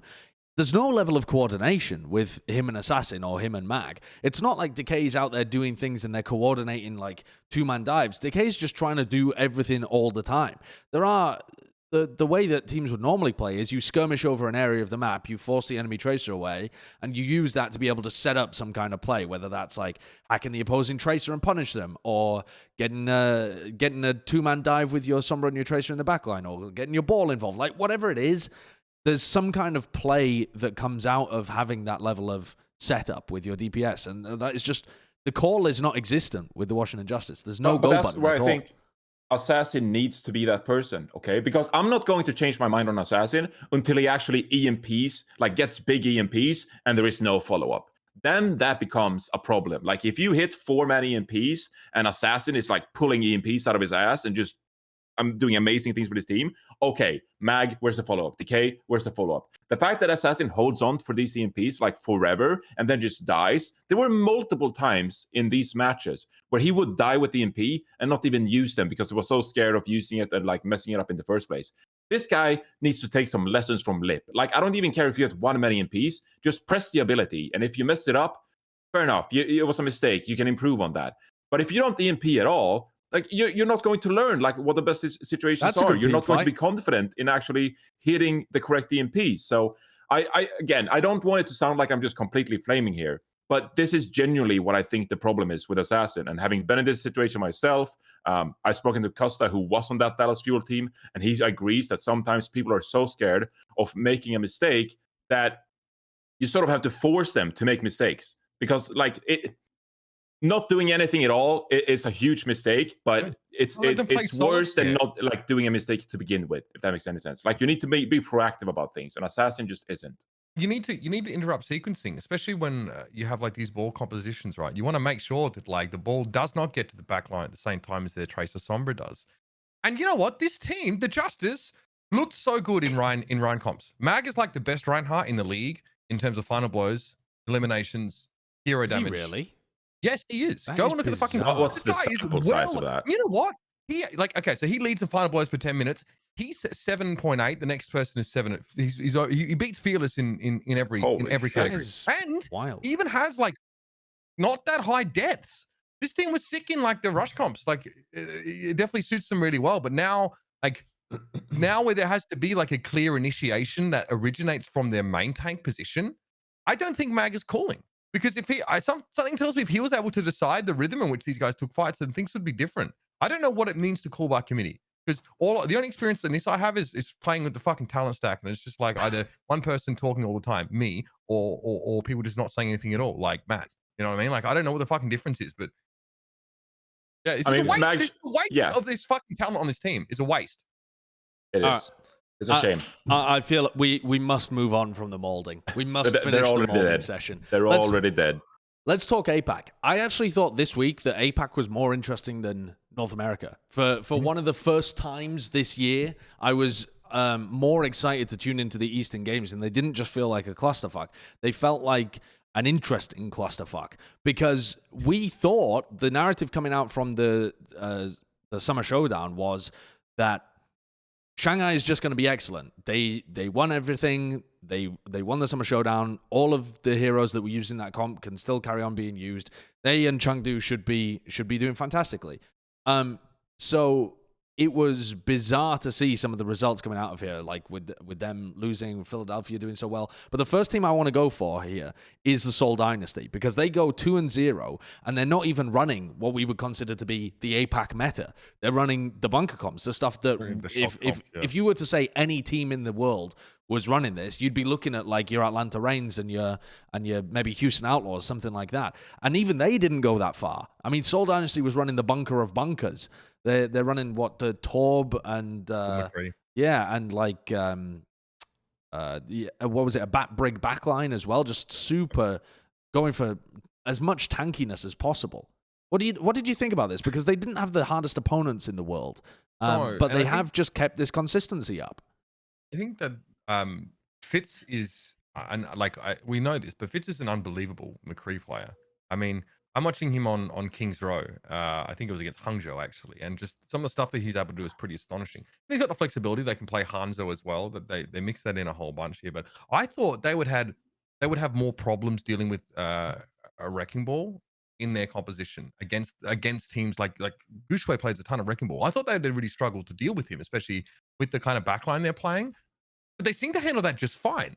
You know, with the McCree and the Torb in the mix, they seem to deal with it quite happily. So Tuyu also plays like really individually really, really well across this series. Like there's a ton of huge pulse bombs that he's just, Architect is useless. Like he's not getting any big pulse bombs off and doing much to threaten the backline here. To be fair, the Shy Sombra was not incredible either. I do think part of the reason Seoul because they played Spark, and the other team they played was Valiant, wasn't it? Valiant, right? Yeah. So Valiant, whatever. Who gives a shit? Like, I don't care about that match. But like this match here, I don't think it was a really great test necessarily for Dynasty, because Spark clearly was, especially with Shy and the Sombra, who's been a player that has been just hard popping for them in opening team fights and getting picks on the Sombra, where he seems like he didn't feel comfortable setting up manual hacks. He didn't seem comfortable in his positioning. His MP wasn't able to just get like instantaneous picks like he's used to. Hurt them a lot. So the back line, like the way that they were playing was not tested like it would be tested versus like fucking New York or Fusion or even Shanghai when they get better, right? So I'm not sold necessarily on Dynasty, but I will agree that the consistency has been kept up, because I believe that was the one good thing about them. You talk about consistency as well. This was looking like they were about to get 3-0, and they come back in a reverse sweep. Like that is some level of grit as well. It felt like Seoul would just be, last season, just week to week, sometimes very mentally resilient, dominating opponents, sometimes just getting swept themselves. Not only have they kept up this consistency, but to be able to go, what are they now? Are they 11-3 now after those 2 games, or are they 10-3? 10-3, I think. Because I think the Spark game was, I can't remember whether the Spark game was before or after the Valiant, because I don't watch the VODs I think they have 11 points. I'm pretty sure they have 11 points. Yeah, and the Spark game was beforehand, so they're 11-3. Right, so they're 11-3. 11-3 is crazy consistent, and like to be able to do it again, reverse sweep in here, I think that shows they have an outstanding amount of resilience and fortitude to be able to get rid of these teams that don't quite understand how to beat them. There weren't really any large compositional adaptations that I was seeing from Seoul throughout this series. It felt like the execution was better and the map selection favored them a bit more. I think their reluctance to play Zen, though, does get exploited to some degree in this series. In the same way that we were sort of talking about the Outlaws not playing it, it definitely looks like maybe if there's a way that they can integrate Zenyatta play, that this is maybe not such a difficult series, because I think in terms of a battle of DPS players, they're pretty comfortably ahead. And I think that, like I said, 2U's playing really well. I think they stick on the bat brig for most of the time. And I don't think that Gesture ever plays ball in that series outside of that sort of stall scenario there in Kings Road, which was very close. The map was really close. It was close, yeah. It didn't necessarily have to be like a version of, getting swept scenario for Seoul. Yeah, they rely really heavily on Fitz and Profit to do a shit ton of damage for this team when they're not playing Zen, which has traditionally been like a relatively safe bet with that DPS duo. But against stronger teams, whereas Zen, the power of having Discord Orb is just, and having also a Harmony to empower your flankers too, and they know how to use it, unlike Spark, it's gonna be very, very strong versus this backline. And the amount of space they get. The good news is, though, is that I think they have hit their composition, though, even though their backline might be weak with that. Profit on Torb is great. Like, if you have a really good Torb player, you can mitigate so much value from flankers currently, as we saw with like when Nero's been playing a lot of Torb, or when Kai's played Torb for Atlanta. Yeah. So I do actually feel that Dynasty are not totally ill-positioned with their comp picks. They've just chosen like a little bit of a harder route. They're trying to do more fucking crewmate conversations to get the better ending, because they're playing a lot of fucking Torb here. So yeah, I think they'll be fine. MCD is quietly a 6 Zen player as well. He's like top MCD. He's top 3 in like a lot of metrics. Yeah, he's looked good. The problem is that the Spark are just a collection of decent players. They're not a team. Yep. I mean, if we're talking about your question from earlier, Jonathan, about is Washington Justice the most disappointing team of this year? For me, the Spark is. But the Spark really is for me. Because even though the Justice makes me mauled more, like I'm angry at their style of play, I'm apathetic about the Spark. I've just given up on them completely. I hate watching their games because I look at them and I'm like, well, I wish you weren't even fielding this roster. I wish you were trying to run your Chinese player backline. I am sad that we didn't get to see Liga at all this season. And we haven't seen Coldest at all, really, either. I just thought this team would be able to function a lot better than they are, and they've done the classic Spark thing again of just kind of sucking despite the stacked roster. And we sit here thinking they look like paint drying. You know what I mean? There's so many players that they could have got involved in this system, and they just cannot integrate. So big on this team preseason. Yep, it's a sad situation. But both of those teams, I think people have got concerns about the coaching staff too. Because they've never really Spark hasn't really had a coaching staff. True, yeah. So before we leave the Seoul Dynasty as well, the playoff race in the East is amazing to follow right now with so few games remaining. So Seoul Dynasty, they're currently second with 2 matches played, of course. If they win the remaining 2, who are against the Shanghai Dragons and the Philadelphia Fusion, they will be at 13 points. Chengdu Hunters have a ridiculously easy schedule. We're predicting them to go 4-0 as well. That would tie them on 13 points with Seoul. But Seoul would have better map differential. I think map differential goes over head-to-heads. I'm not quite sure. I think so, I don't know if it matters. Head-to-head comes up map differential. And then we're potentially looking at, well, can either Chengdu or Seoul get a league point to secure second place, because second place is massive in the East. It guarantees that you go directly to the playoffs instead of having to play all of these like Chengdu, You don't want to play Hangzhou, play-ins in the Philly, East. amazing teams that are volatile. really hard to beat. Yeah. So getting second is really important for Seoul. If they beat Shanghai and Philly, they're in a really good spot to secure that, despite not going to Hawaii once. Well, what is Philadelphia Fusion's chances of being able to get into that position? Do they even have a It's shot very hard. whatsoever? They have a shot if they win out, which would sorry, wrong tab. God damn it. If Philly wins out, they'd be at 11 points. So they need Seoul Dynasty to lose out, lose at both Shanghai and then obviously Philly beating them. They have a game against Seoul. Well, That is also they could Yeah. collect extra league points from the Countdown Cup as well. If Philly They ended could. up like, if Philly went crazy, they won all their games, they ended up, winning the tournament as well. What would that put them at? 14 league points, I guess. So the thing is, though, if Philly wanted to get second and they won out here, they would be at 11 points. If Chengdu wins out, they would be at 13. Right. So if that happens, if both Philly and Chengdu wins out, essentially you need to win the Countdown Cup. And Chengdu can't get a league point in Hawaii whatsoever. That would mean that you would probably get second place. Well, which is that's extremely difficult. But let's talk about the Philadelphia Fusion, I think, just for a moment. Because no, actually, you know what? Before we move on to this topic, I do think we need to talk about Shanghai first. So I want to talk about the Shanghai Dragons, because this whole topic of them sandbagging or struggling is going to be necessary for us to contextualize Philadelphia's success, because they directly just destroyed Shanghai 3-0. The first place I want to go with this, before I get any of your opinions as well, is a translated interview from Moon after, I think this was after their game against Philadelphia, but I could be wrong. This might be after their game against New York. What was it? Yeah, this was the one after Philly. So this is before the game against New York.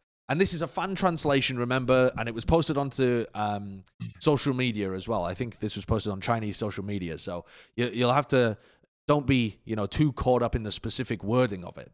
But essentially, this is Moon talking about the fact that they said the whole regular season is like a marathon. If we run with all our energy from the start, we won't be able to finish smoothly. We've competed in every playoffs and finals, so we've played the most matches and we've put our full efforts into every match. Remember that this team hasn't had a break. They've been at every Countdown Cup, so they've every stage final, so they haven't had a break at any point. He said, as a result, and I think here the emphasis is from the translator, the stress level of the whole team accumulated through the season is much higher than expected. Because of this, we think it's necessary for us to adjust our pace. Now, they talk about later on down this as well. They say that they're going to reduce training to give their players more time to regain their physical strength, adjust their mentality. They also played Develop and played Who Are You in their game against Philadelphia on 2 of the maps, which I think directly contributed to their 3-0 loss there too. Although they ran their main roster against New York and they still ended up losing that in 5. So yeah, does this reframe any of your takeaways from those APAC games? Because it kind of confirmed some of my ideas that this was Shanghai taking it a little easier. I mean, they're already locked for playoffs, right? Yeah, they're super hard locked for They're playoffs. locked for number 1 as well. They can't. No one can even overtake them at that number 1 position. I mean, you're mental if you keep trying to take this as seriously as you have been in trying to secure that spot. Like, I don't think it diminishes the legitimacy and the integrity of this composition if Shanghai try and look after themselves, because we've seen plenty of teams just absolutely shart the bed when it comes to playoffs after having a really good season.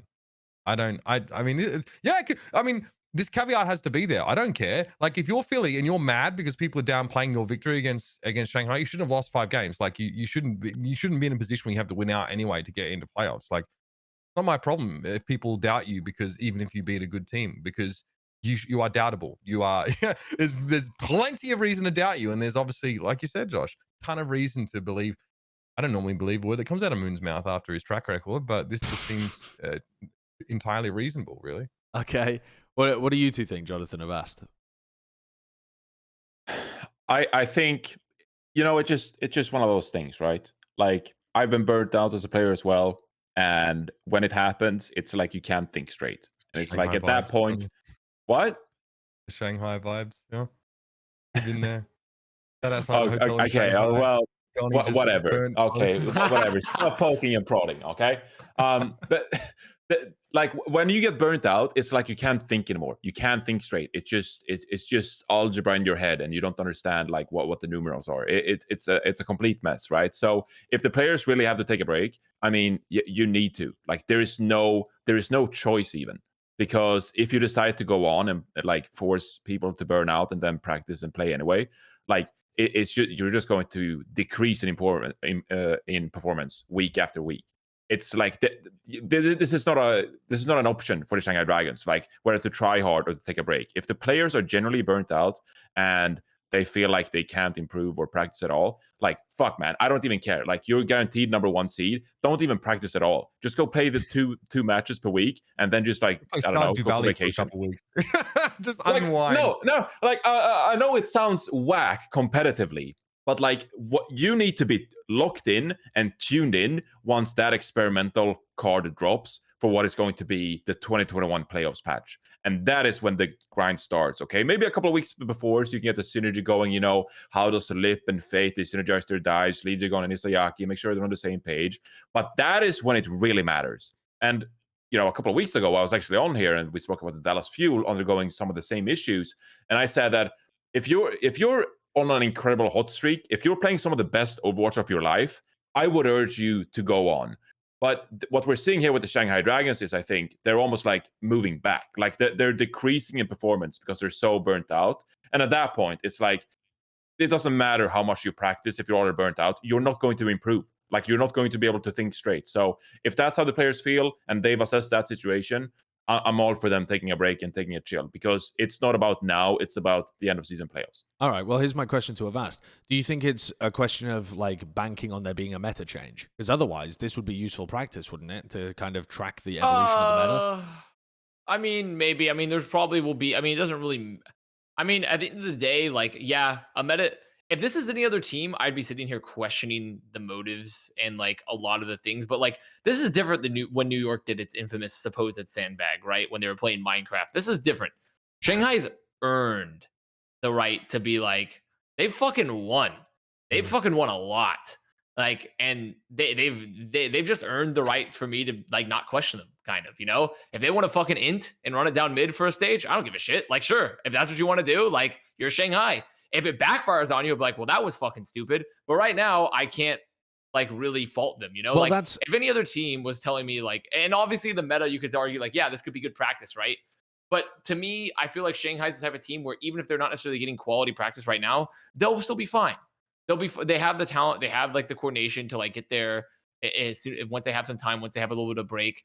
I mostly just feel bad for the fact that like the tanks and the supports can't get a break for this team. It's only like the DPS players that can get rested as much because they don't have as many like, so like fucking Fate and Void over here having to fucking just play like games that don't matter.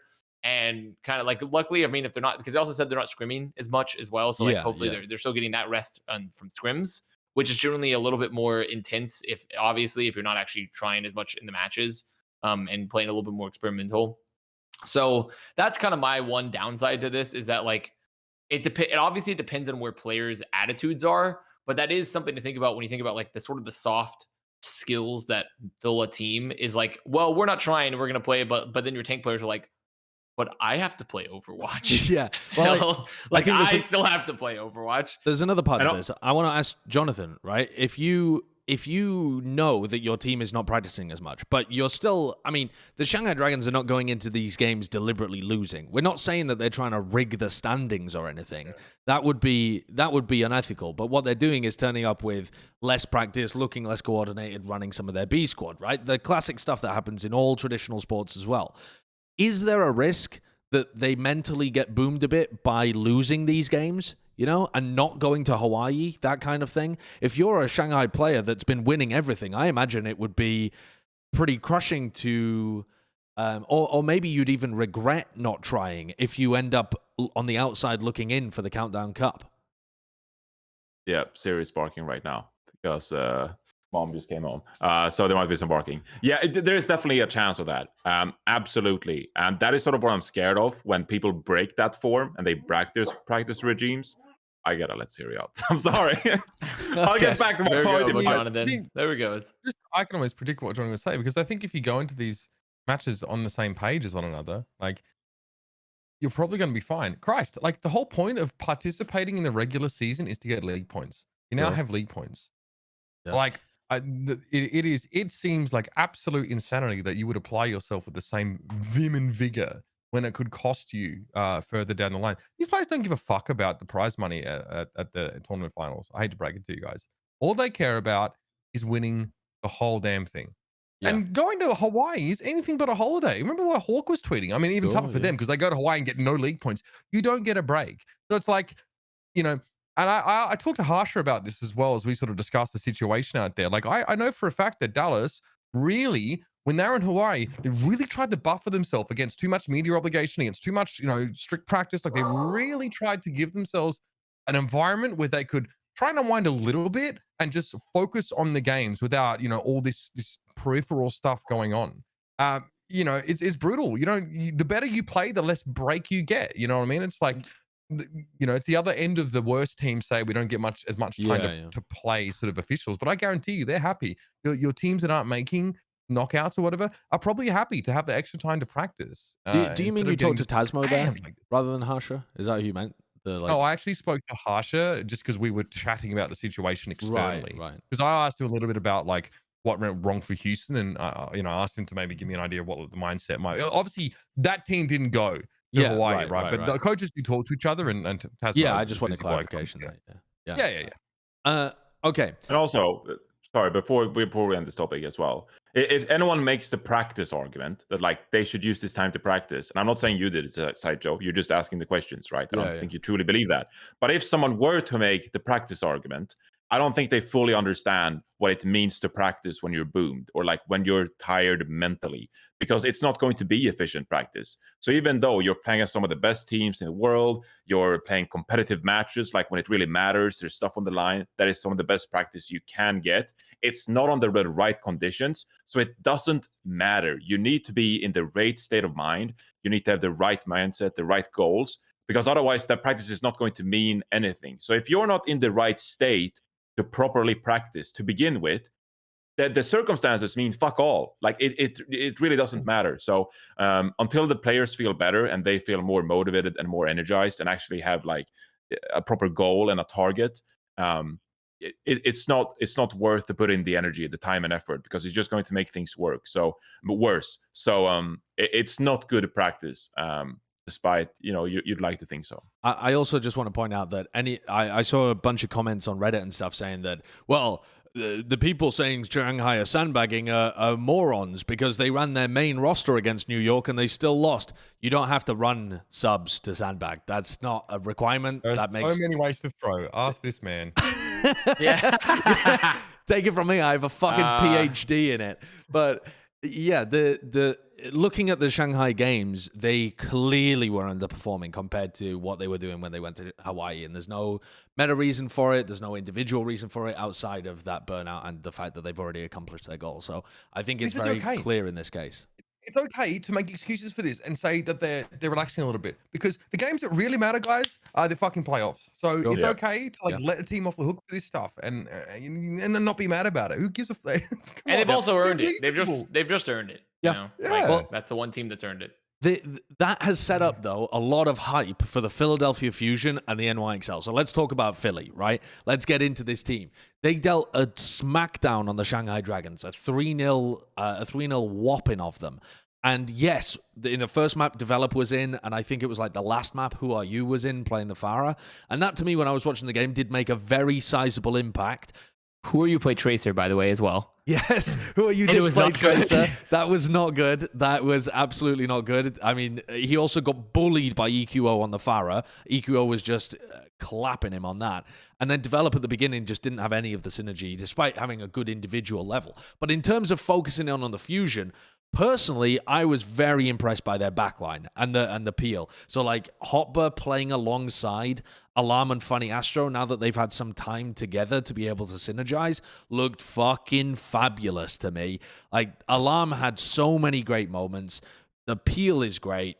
Hotba was amazing at being able to shut down the Pharah, and also when he was playing like Zarya, for example, just being able to farm. Like, dude, this backline when Philly was playing regularly with their main roster was the second best between them and the Shock. They are elite. So it fills me with a lot of joy to see them back. I think it answers a lot of questions about. I think some people had questions about Funny Astro on the Brig. I think seeing him in this lineup is pretty sick. I think I love that we're talking about Hotbar. The guy is just the guy is insane. Against Hangzhou especially, he played Zarya the whole time. He just played Zarya with the Wrecking Ball compositions. It was so interesting that the Philly actually had a very different approach. It's pretty decent. Like, I mean, you get a ton of charge if you play it well as well. I think he was also really he really shut down enemy D.Va players as well. Like, I just constantly watch him just like literally like laser cutting the D.Va out of her mech. Like, every time the D.Va comes by, you have a lot less freedom. Your defense matrix means a lot less when the enemy Zarya gets that charge. Sorry to interrupt you. This fight was unbelievable by Philly, though, because Alarm lands 2 sleep darts. That means they just destroy the tanks. They kill Fate immediately, and then they kill Void. And Philly never do anything with they never like initiate, and they almost threw this away. This map was theirs easily. I mean, they only needed to get like 90% or whatever on point A, and this went down to the fucking wire. It went down to the final team fight. I'm not a Philly fan. I know you are, Mitch, but you must have been shitting yourself watching this. I was like, oh my god, they are actually going to throw this away. This is absurd. This would have been well within parameters for any Philly fan watching him this year. Like, I'm not watching this map expecting them to win it all. And control was relatively close as well, like the last couple rounds on Busan. But I was like, yeah, they fucked this up. Oh, shocker! On to the next one. You know what I mean? That is what this team sadly has kind of become. But I was pretty impressed with them in this series. I think Carpe is playing a lot more Hanzo, and I don't think anyone is like writing sonnets about it. I don't think anyone is, thinks this is the most crazy thing, but in the context of the team comps, it really works. And EQO has more impact than I expected him to in this roster. Maybe I'd just forgotten, but I thought Philly were dead in the water as the gates opened here, so it's a real pleasant surprise. Avast, speak up, you little hater. The Philly hater, the one that doubts. I'm going to say what we're all thinking. What are we thinking? I think it's only you. I don't give a shit about this win. I don't care. You are such a hater. I don't. I mean, you can definitely walk away from this and be like, sure, Fusion played really good. I think that's fair. I think there's some really good building blocks here for the Fusion, and maybe this is where they get into form. But it's just so hard for my little ape brain to fucking wrap my head around the concept of this match mattering. It's just hard. So that's legitimately where I mean, it only matters for Philly, to be honest. Yeah, it matters for Philly, and like the thing is, it's good for their overall season chances and like where they need to get right. So it's a very important for Philadelphia Fusion, and I think seeing these building blocks for Fusion is good. But for myself personally, in my opinions, like, because I've always been very skeptical about sandbagging armies. Even when we made them about New York, I was kind of like, in the past, like way back, I was skeptical about that. Sure. But I truly can believe that Shanghai Dragons are just showing up to the matches and just kind of doing whatever, and playing players. I can truly believe that here in this case, because they have 100% earned the right to do that, more so than New York ever did. And I don't know. I'm just skeptical. Okay, but what about, I'm just skeptical. Even if you think this was, Shanghai at 80%, 75%, something like that, even 50%, whatever. The Fusion also then kind of dominated the Spark. What was that, a 3-1 win? Yes, where that's the match that I'm more interested in. Yeah, that match is the more interesting of the two. I agree. Because the Route 66 game is particularly striking for me. And they're playing Bullseye. They're playing this. So obviously they still play some Winston there on Numbani and like Hopper's playing D.Va. But yeah, this is the Route 66 match. This is where that sort of conversation about Shy on the Sombra as well gets fleshed out a bit more. And I think that, this is a player that a lot of people really wanted to have in the conversation as like a top player this season. Yeah, I think rookie of the year candidate. really bad for him. And I think playing this team, trying to play this Tracer Sombra, like it doesn't look great against Philly. Hopper's getting an unbelievable amount of value, but it's a shutout of Route 66, man. It's not even close. Like, I mean, you know, EQO is he's adding a ton of depth to the DPS possibilities here. You know, Genji, Sombra, Hanzo, we see here. You know, like he can play. Carpe's on there. I mean, yeah, I was really impressed with this series. I think the backline obviously still functioning at a really high level. I mean, this is a 6Zen matchup, but Hangzhou don't do much here at all. No. Yeah, they really don't. So yeah, I think Fusion fans, despite my incessant need to just make them mad, Yeah. because honestly, at this point, it's pathologic. Yeah, I can tell. Yeah, at this point, it's pathologic. But I do actually think that there are good building blocks here for Fusion. They should feel confident with their getting these wins. Also means they have buffer and they get some extra wins that they need for their potentially making into the play-ins, right? Yeah, we already talked about that idea. Yeah, exactly. So I do think that there's a lot of hope here. There's a lot of hopium, but my God, it's just hard for me to give credence to the Shanghai win, like too much. Okay, credence. fair. That I think is fair. And for matchup. Philly, it really becomes about like actually performing in the play-ins at this point. But it's good signs. It's positive signs. Yeah. Let's talk about NY Excel as well. That's another team that I have been extraordinarily reluctant this season to give credit to, because even when they made it to the tournament cycle, I felt like they were not the second best team that we had over in the Eastern region. But NY Excel this week, I was impressed with what they showcased from certain number of their players. Particularly when NY Excel were playing against Shanghai, I thought Guangbong and Jonak had a fantastic game. Getting Jonak back on the Ana and the Zen makes a huge difference for this team. He was having major impact. And then what else on top of that? I think Flora had some great moments as well, although he struggled in some of the parts of it, but then towards the end of the series really started popping off. Do you think that they're going to be a contender here when you think about, maybe Shanghai squeaks in if they sweep their next two games, but mostly we're going to be looking at the Seoul Dynasty competing, Chengdu Hunters competing, Philadelphia Fusion competing, New York. Those are the four teams that I've got my eye on right now. If you're looking at those four, does New York have a hope of actually being a contender for Countdown Cup? I think this team is very interesting to follow because as it stands, they're tied with Hangzhou Spark for the last play-in spot now because Hangzhou, did they go 0-2? I think they went 0-2. They lost to Seoul and they lost to Philly. Yeah. So they're tied with Hangzhou now for the last play-in spot. They're playing, oh my God, I'm turning into Matt Morrell on this show. Fuck me. They're playing Philadelphia Fusion and the Chengdu Hunters coming up next. Both of which now, with the current roster and the way they're playing, are both winnable matches. So this is a roster to really consider as we go into these last couple of rounds now in the Overwatch League. If they get a win against either Chengdu or Philly, they're probably going to be in those APAC knockouts as well, where I think there's genuine upset potential. I think they're playing some of the best Overwatch they've done all season. And I'm even counting in June Joust when they made it to the actual Hawaii, beating Hangzhou Spark. Yeah. They're playing better than that now. Like, I agree. Flora has been incredible on the Tracer role. Kalios has helped out his tank line as well. Yakpung is playing his best Overwatch of the year so far. Jonak is Jonak.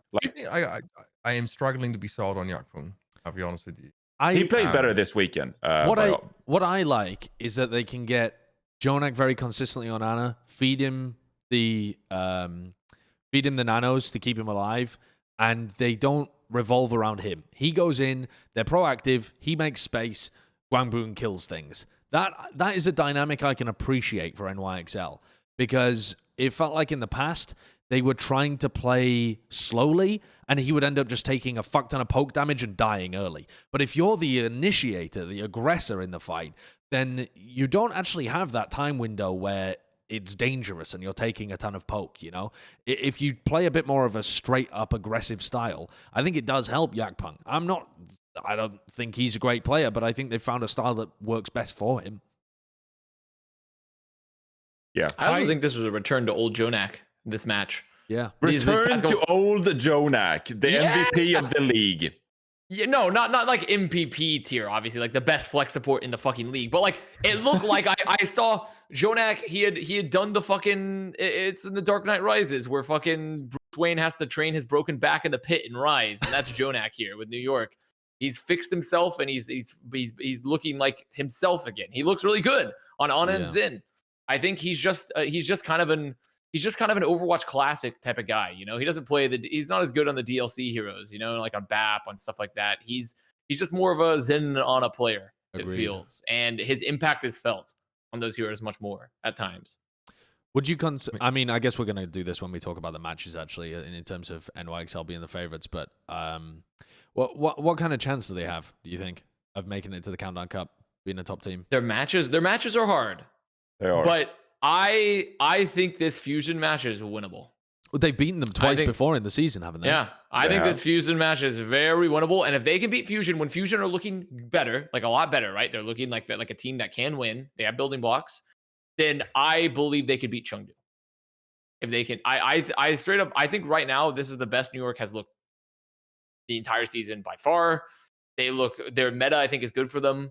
I think you really get to unlock the capabilities of like Flora and Guangbong, which is like kind of like the parts that everyone was most excited for was this DPS lineup heading into the year. And this is where they can really unlock their capabilities and get Jonak onto comfort heroes again. And now they have an upgraded tank line with Kalios. So I'm actually feeling a little bit good about New York potentially. Do I still think Chengdu's the better team than them? Yes. Do I think Fusion's probably the better team than them based on what they showed? Probably. But, you know, who knows? Right. I think you should feel hope if you are an actual New York fan. If you're one of the 10 New York fans left. Why is the Shanghai mailing it in discussion not occurring around this series, but it is happening around the Philly one, right? Like, they definitely mailed it in here as well. And New York only won 3-2. So yeah, I feel like it's just, I just feel like for New York, it's a far bigger improvement overall. Because even if they were playing a Shanghai that's like 80% strength, they would have never come close to doing this before, you know? Like, so to me, I just feel like it's a much improved New York. Do I think they're going to be better than obviously Chengdu or Philly, like right off the bat? No. I think Philly and Chengdu should be 100% better than them. I just feel like there is a hope where before I would immediately write off that match. I would immediately write off before, like New York, there's no way. There's just no way they could even be close. But now I'm like, okay, maybe. Let's go through our top 5 matches of next week. Although I think it's actually top 6 matches of next week. Yeah, it's 6. There's some good, fun matches. Well, we're not very good at counting. No, I can definitely count. I just said fuck the segment, and I just added 6 matches.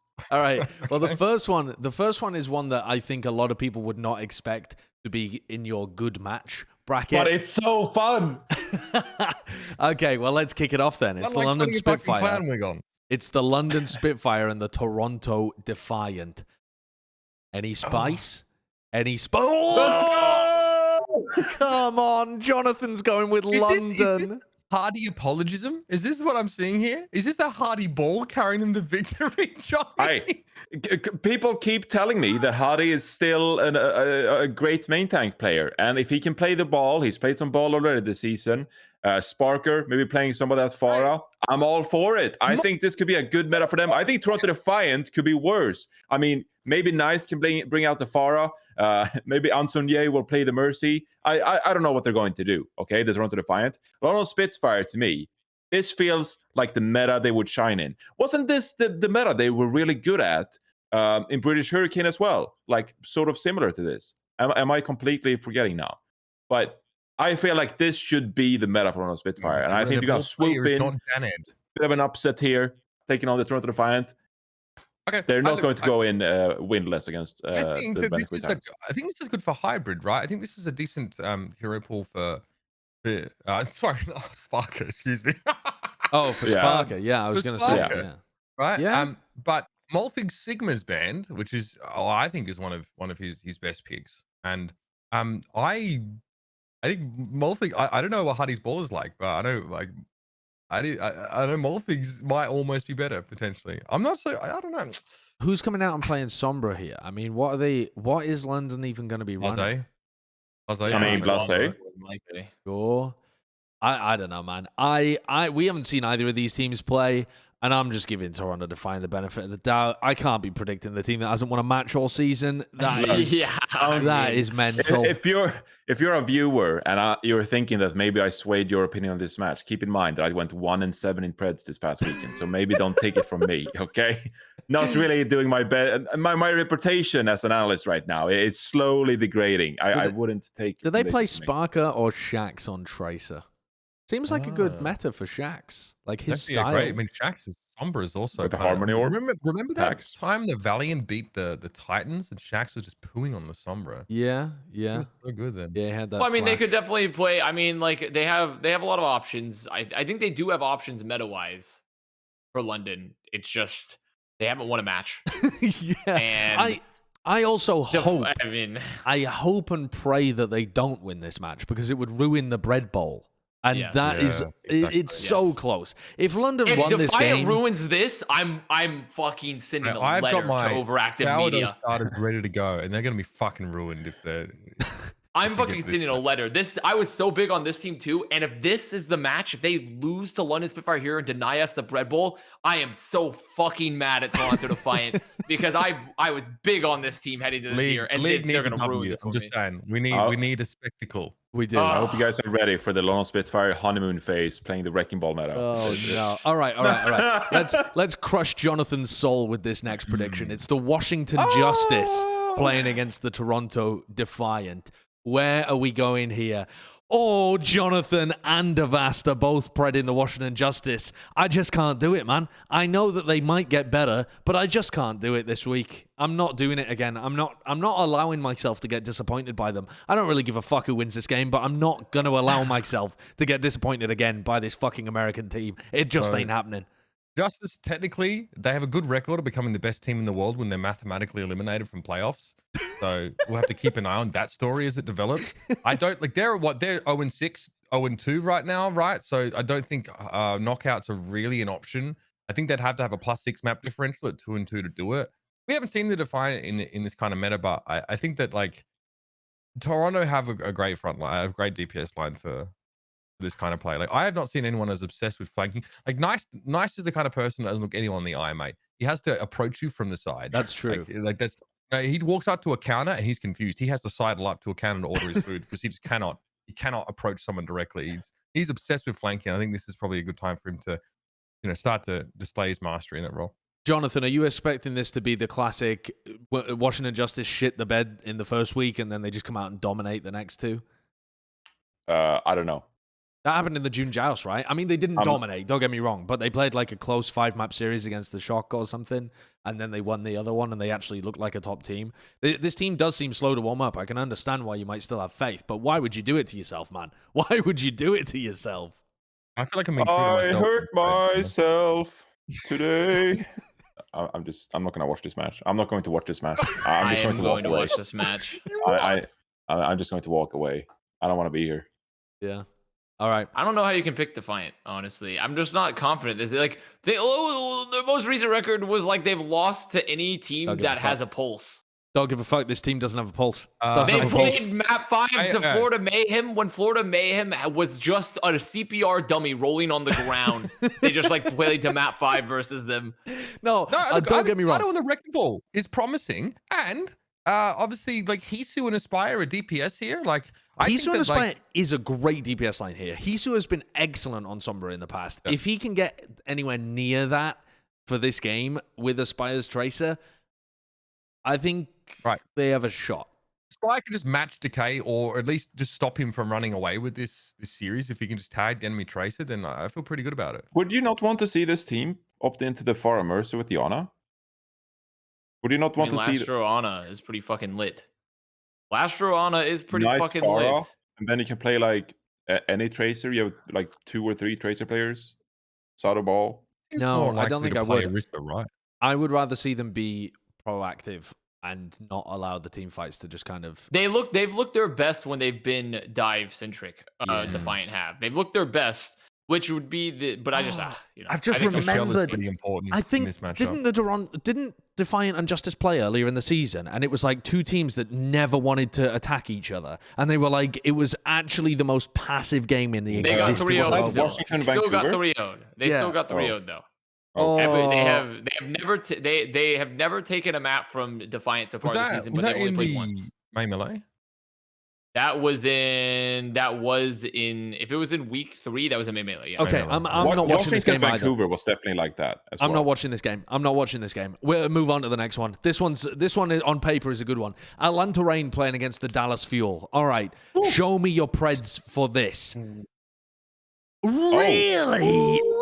Everyone is going with the Dallas Fuel apart from me, and I'm going with the Atlanta Reign. I was not that impressed with Dallas. I'm sure they could improve, but I think that Atlanta's the better team right now. I'm on the Dallas trajectory right now, and the Sparkle Farah. I think that I think Fearless is going to improve on the ball if they keep trying to play those comps. If Dallas loses this match and Fearless doesn't make the ball based comps work, then I fear for Dallas going forward. But they got a nutty Farah comp, man. I feel like Dallas Fuel, as it stands, like as of today, right now, I don't think Dallas Fuel are probably the better team. But I think that they have way more room to grow than Atlanta does. And I think with a week of practice, knowing what Atlanta Reign is going to play to begin with, and maybe if you can become a bit more decisive and take control of these matches, because that's what Dallas Fuel lacked, right? Against the Shock, against the Paris Eternal, they lacked running the tempo of the game. They weren't the team like taking ownership of the match like they've done in the main melee, in the June Joust, when they were the aggressor, the initiator. They weren't that team in week 1. But I think knowing what Atlanta Reign plays, Farah plays good into that most of the time if you positionally play well. I think Dallas Fuel will improve from week 1 and be a much better team in week 2. I hope. I think that's going to be scary. Okay. I'm agreeing. Totally agreeing with that. I think Fuel right now the meta is actually sick for Fuel. And I think that if they learn ball, they'll be incredible. Because I think their DPS picks are perfectly catered to. I think Fielder's amazing. Don't ever take that player out. Don't take that player out ever, please. And just Hanbin is like Mitch said earlier, Hanbin is definitely the best diva in North America alongside Hawk currently. I think Choi has had some good moments too. But all right, well, let's move on to our APAC predictions. NY Excel against Philadelphia Fusion. It's historically has gone the way of NY Excel. Real quick before I show it on screen, I picked for Avast because I was unable to find his predictions. But I clicked on mine and I refreshed it recently and they're there now. But for some reason it didn't work when we. So Kurt has predicted for Avast. What I predicted, what I think he would pick. Oh, okay, based on his biases. I like that. Okay, let's see how accurate Kurt is in terms of tapping into his. I mean, this one's got to be obvious. He's a Philly hater. He's going to be Philly. He's a Philly hater. Of course it's New York. All right. Yep. Are you living with this one, I can defend this position at least. I can defend it. You know, I'm gonna work with my Kurt brain. I'm gonna work with my Kurt with Kurt pretting for me. This is defensible, to be fair. In the past, maybe not defensible, but this is currently defensible. I should read out for any of our audio listeners as well. Kurt thought that Avast was going to go for New York, so selected New York for him. Yes, I selected New York. I would have picked Fusion. Jonathan, of his own volition, selected New York. He didn't have a producer selecting for him. That's almost his own brain came up with Actually, that why one. am I even talking? I know Johnny. How about you talk? How about you fucking talk, Johnny? What's going on here? I mean, I think this is a very typical Philadelphia Fusion matter where, just like with caffeine or any other drug, over time they wear off. And I think going into week 2, some of those week 1 drugs have really started to dissipate, worn off, and the Philadelphia Fusion are going to wake up in cold sweat, not believing what they're seeing. And the Fusion won't play as well in week 2 here. So, no, I think the New York Excelsior is a really solid team. I think they're coming alive here. I think they're motivated. They know they have to win these last couple of matches. I think, mentally speaking, I think New York Excelsior are fucking so pumped for this game. And I think the Philadelphia Fusion, yes, one of those wins were against Shanghai Dragons. They beat the Hangzhou Spark, which, I mean, I don't consider a super amazing feat either because they're the Hangzhou Spark. I think the Excelsior, I think they're on an upward trajectory here. And I think they're going to come in here lights out. I mean, history is on your side. It's side. It's a coin toss, though. It's not like a massively like 80-20 New York. It's like a 50-50, I think, at this point. Right, okay. I mean, yeah, I think that it's weird to feel. I do feel confident Predator for Fusion, but that's weird because they've literally lost to New York twice, I think, so far this season. So, Well- I well- probably shouldn't be that confident. But they do look on paper, not on paper, sorry. They look via the eye test to be performing a lot better right now than at any point this season since the May Melee. Yeah, and you also might have won me over with your rant about Funny Astra and Alarm. So I might just Yeah. flip flop before I the think they're broadcast. well poised to punish Yakpung. I think one of the biggest criticisms we've had of NY Excel was actually the sequencing of Yakpung and the rest of the roster. Yeah. A lot of getting picked out on his own. Alarm is a really nasty Zen player. I think this team is absolutely teched to punish any team who's sync between their wrecking ball or their initiate tank and the rest of their roster isn't great. I also think they have what it takes to break bunker comps as well, which might filter into my next spread. But yeah, Well, I think let's take a Philly, look at our next spread then. It is Seoul Dynasty playing against the Shanghai Dragons. Number 1 versus number 2 in APAC. The bunker team against the prior kings of the meta. And this is a really wild one, actually, because 3 of us have gone with Shanghai. And I think Kurt has predded Seoul for Avast. Avast, what would your original pick be? To be fair, I might have actually predded Seoul my actual pick'ems before. I think that's very valid right now when you But consider I would actually defend this. I would agree with this take just because I think Dynasty are looking solid, and Shanghai obviously are clearly not in their 100%. You know, I think Dynasty are looking like a very strong potential to take that number 2 seed if they have a good stage here, right? And they've been super consistent. Like I said, I wasn't huge on their meta picks, right? They're not playing a lot of Zen necessarily, but considering that a lot of the things that Shanghai were doing great, they're not doing as great especially with their sub DPS players in, like their dives. There's so much space for fits and to work with especially when Prophet's on the Torb, and they're playing a comp that's enabling that value on hit scan and enabling like halt windows with creative. So I actually feel like Dynasty could definitely win this match, 100%. I will say as well, the bunker composition goes for Atlanta and Seoul. It's sort of like a gatekeeping composition in how good your dive actually is. So like if your wrecking ball compositions isn't good enough, then the bunker is just so consistent, so stable that they're going to end up winning by default pretty much. So if Shanghai doesn't bring their A game, Seoul could definitely just win the game by playing a very solid bunker comp to begin with. Yeah, this one. My pred's on. Go on. I'm just saying my pred's on principle more than anything because I struggle a little bit to factor in like X team is like phoning it in when I try and make a pred. I also made this pred before we got deep into the discussion of Shanghai, kind of chilling and sort of going over that interview. So I think I'm predicting them under nominal circumstances because they've got the best ball comp. But yeah, I mean, look, if they end up losing, like I'm okay with it. I accept the premise that they're chilling a bit. I just think that nominally this shouldn't really be close. Go. All right, our final match, again from the APAC region, is the Philadelphia Fusion playing against the Seoul Dynasty. A really important one for Philly's chances of being able to make it up. And again, Kurt has given Avast the only pred for the Seoul Dynasty here, following the theme of being a Philly fucking hater. What would you have gone with? What's your genuine thoughts? This is tougher. This is tougher. I'd say.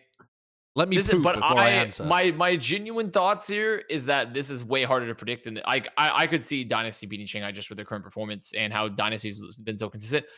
Fusion actually looks like they have good points now, and also Fusion are willing to be much more flexible with their backline picks that could punish Seoul a lot more heavily. Like this is a real test for Dynasty, in my opinion, because it's a team that's clearly going to be playing their fucking hardest to make it to play-ins and challenging Dynasty at every step of the way and keeping the pressure on their back line. And they have the flexibility to play like the Pharah into the Torb, right? And to play like a ball comps. They have so much flexibility for this team currently with their hero pool that Fusion could definitely win this game. However, that being said, if I let my inner Fusion haters rise to the fore, rise here, Dynasty have been very, very consistent. Fusion have a lot to work with. I don't consider their Shanghai win like a definitive win necessarily. And they played a weak Spark still in a meta, and clearly in times where like Shy, their carry hero has the carry player has just not been on a role that really suits him. So I think Dynasty could totally win this match and can pretty much cement their place in like a second seed, potentially. Yeah. Obviously, depending on what Chengdu does.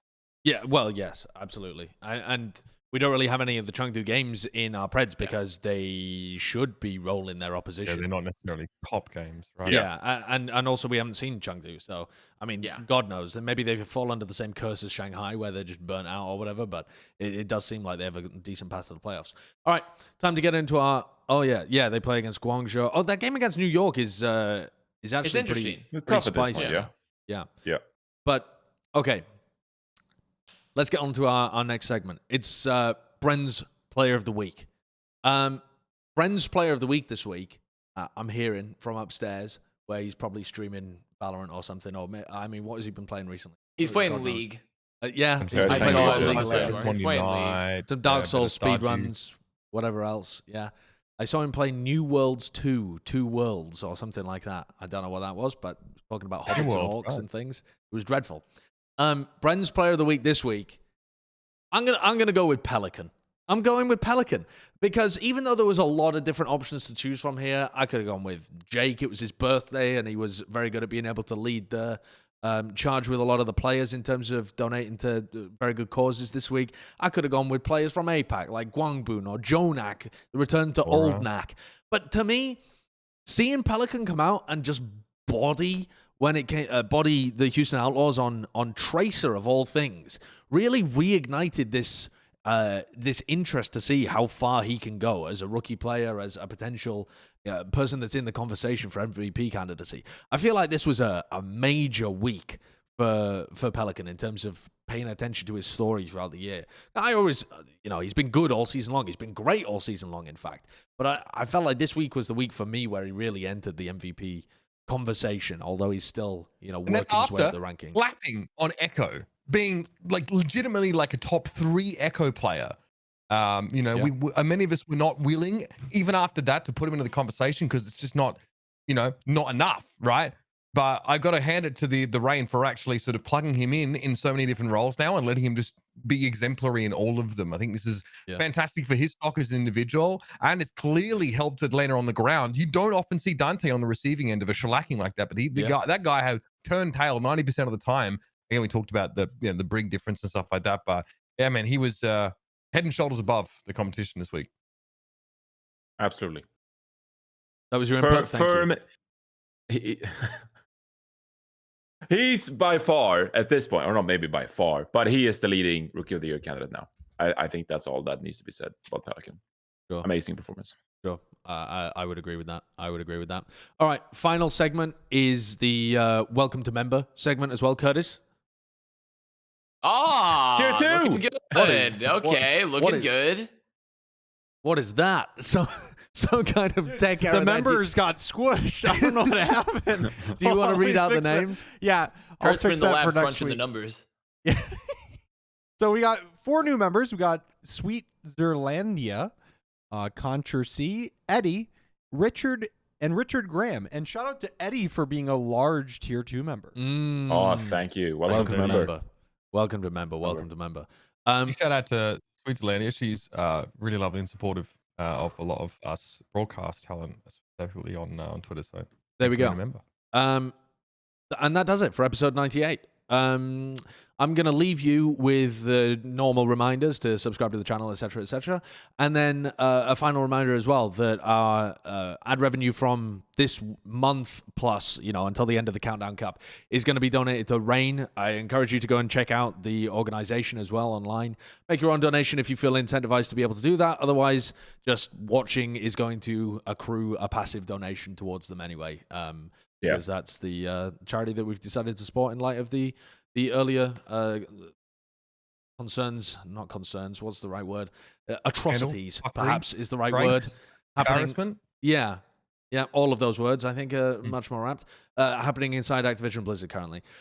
So with that, we bid you adieu, and we'll see you next week for episode 99.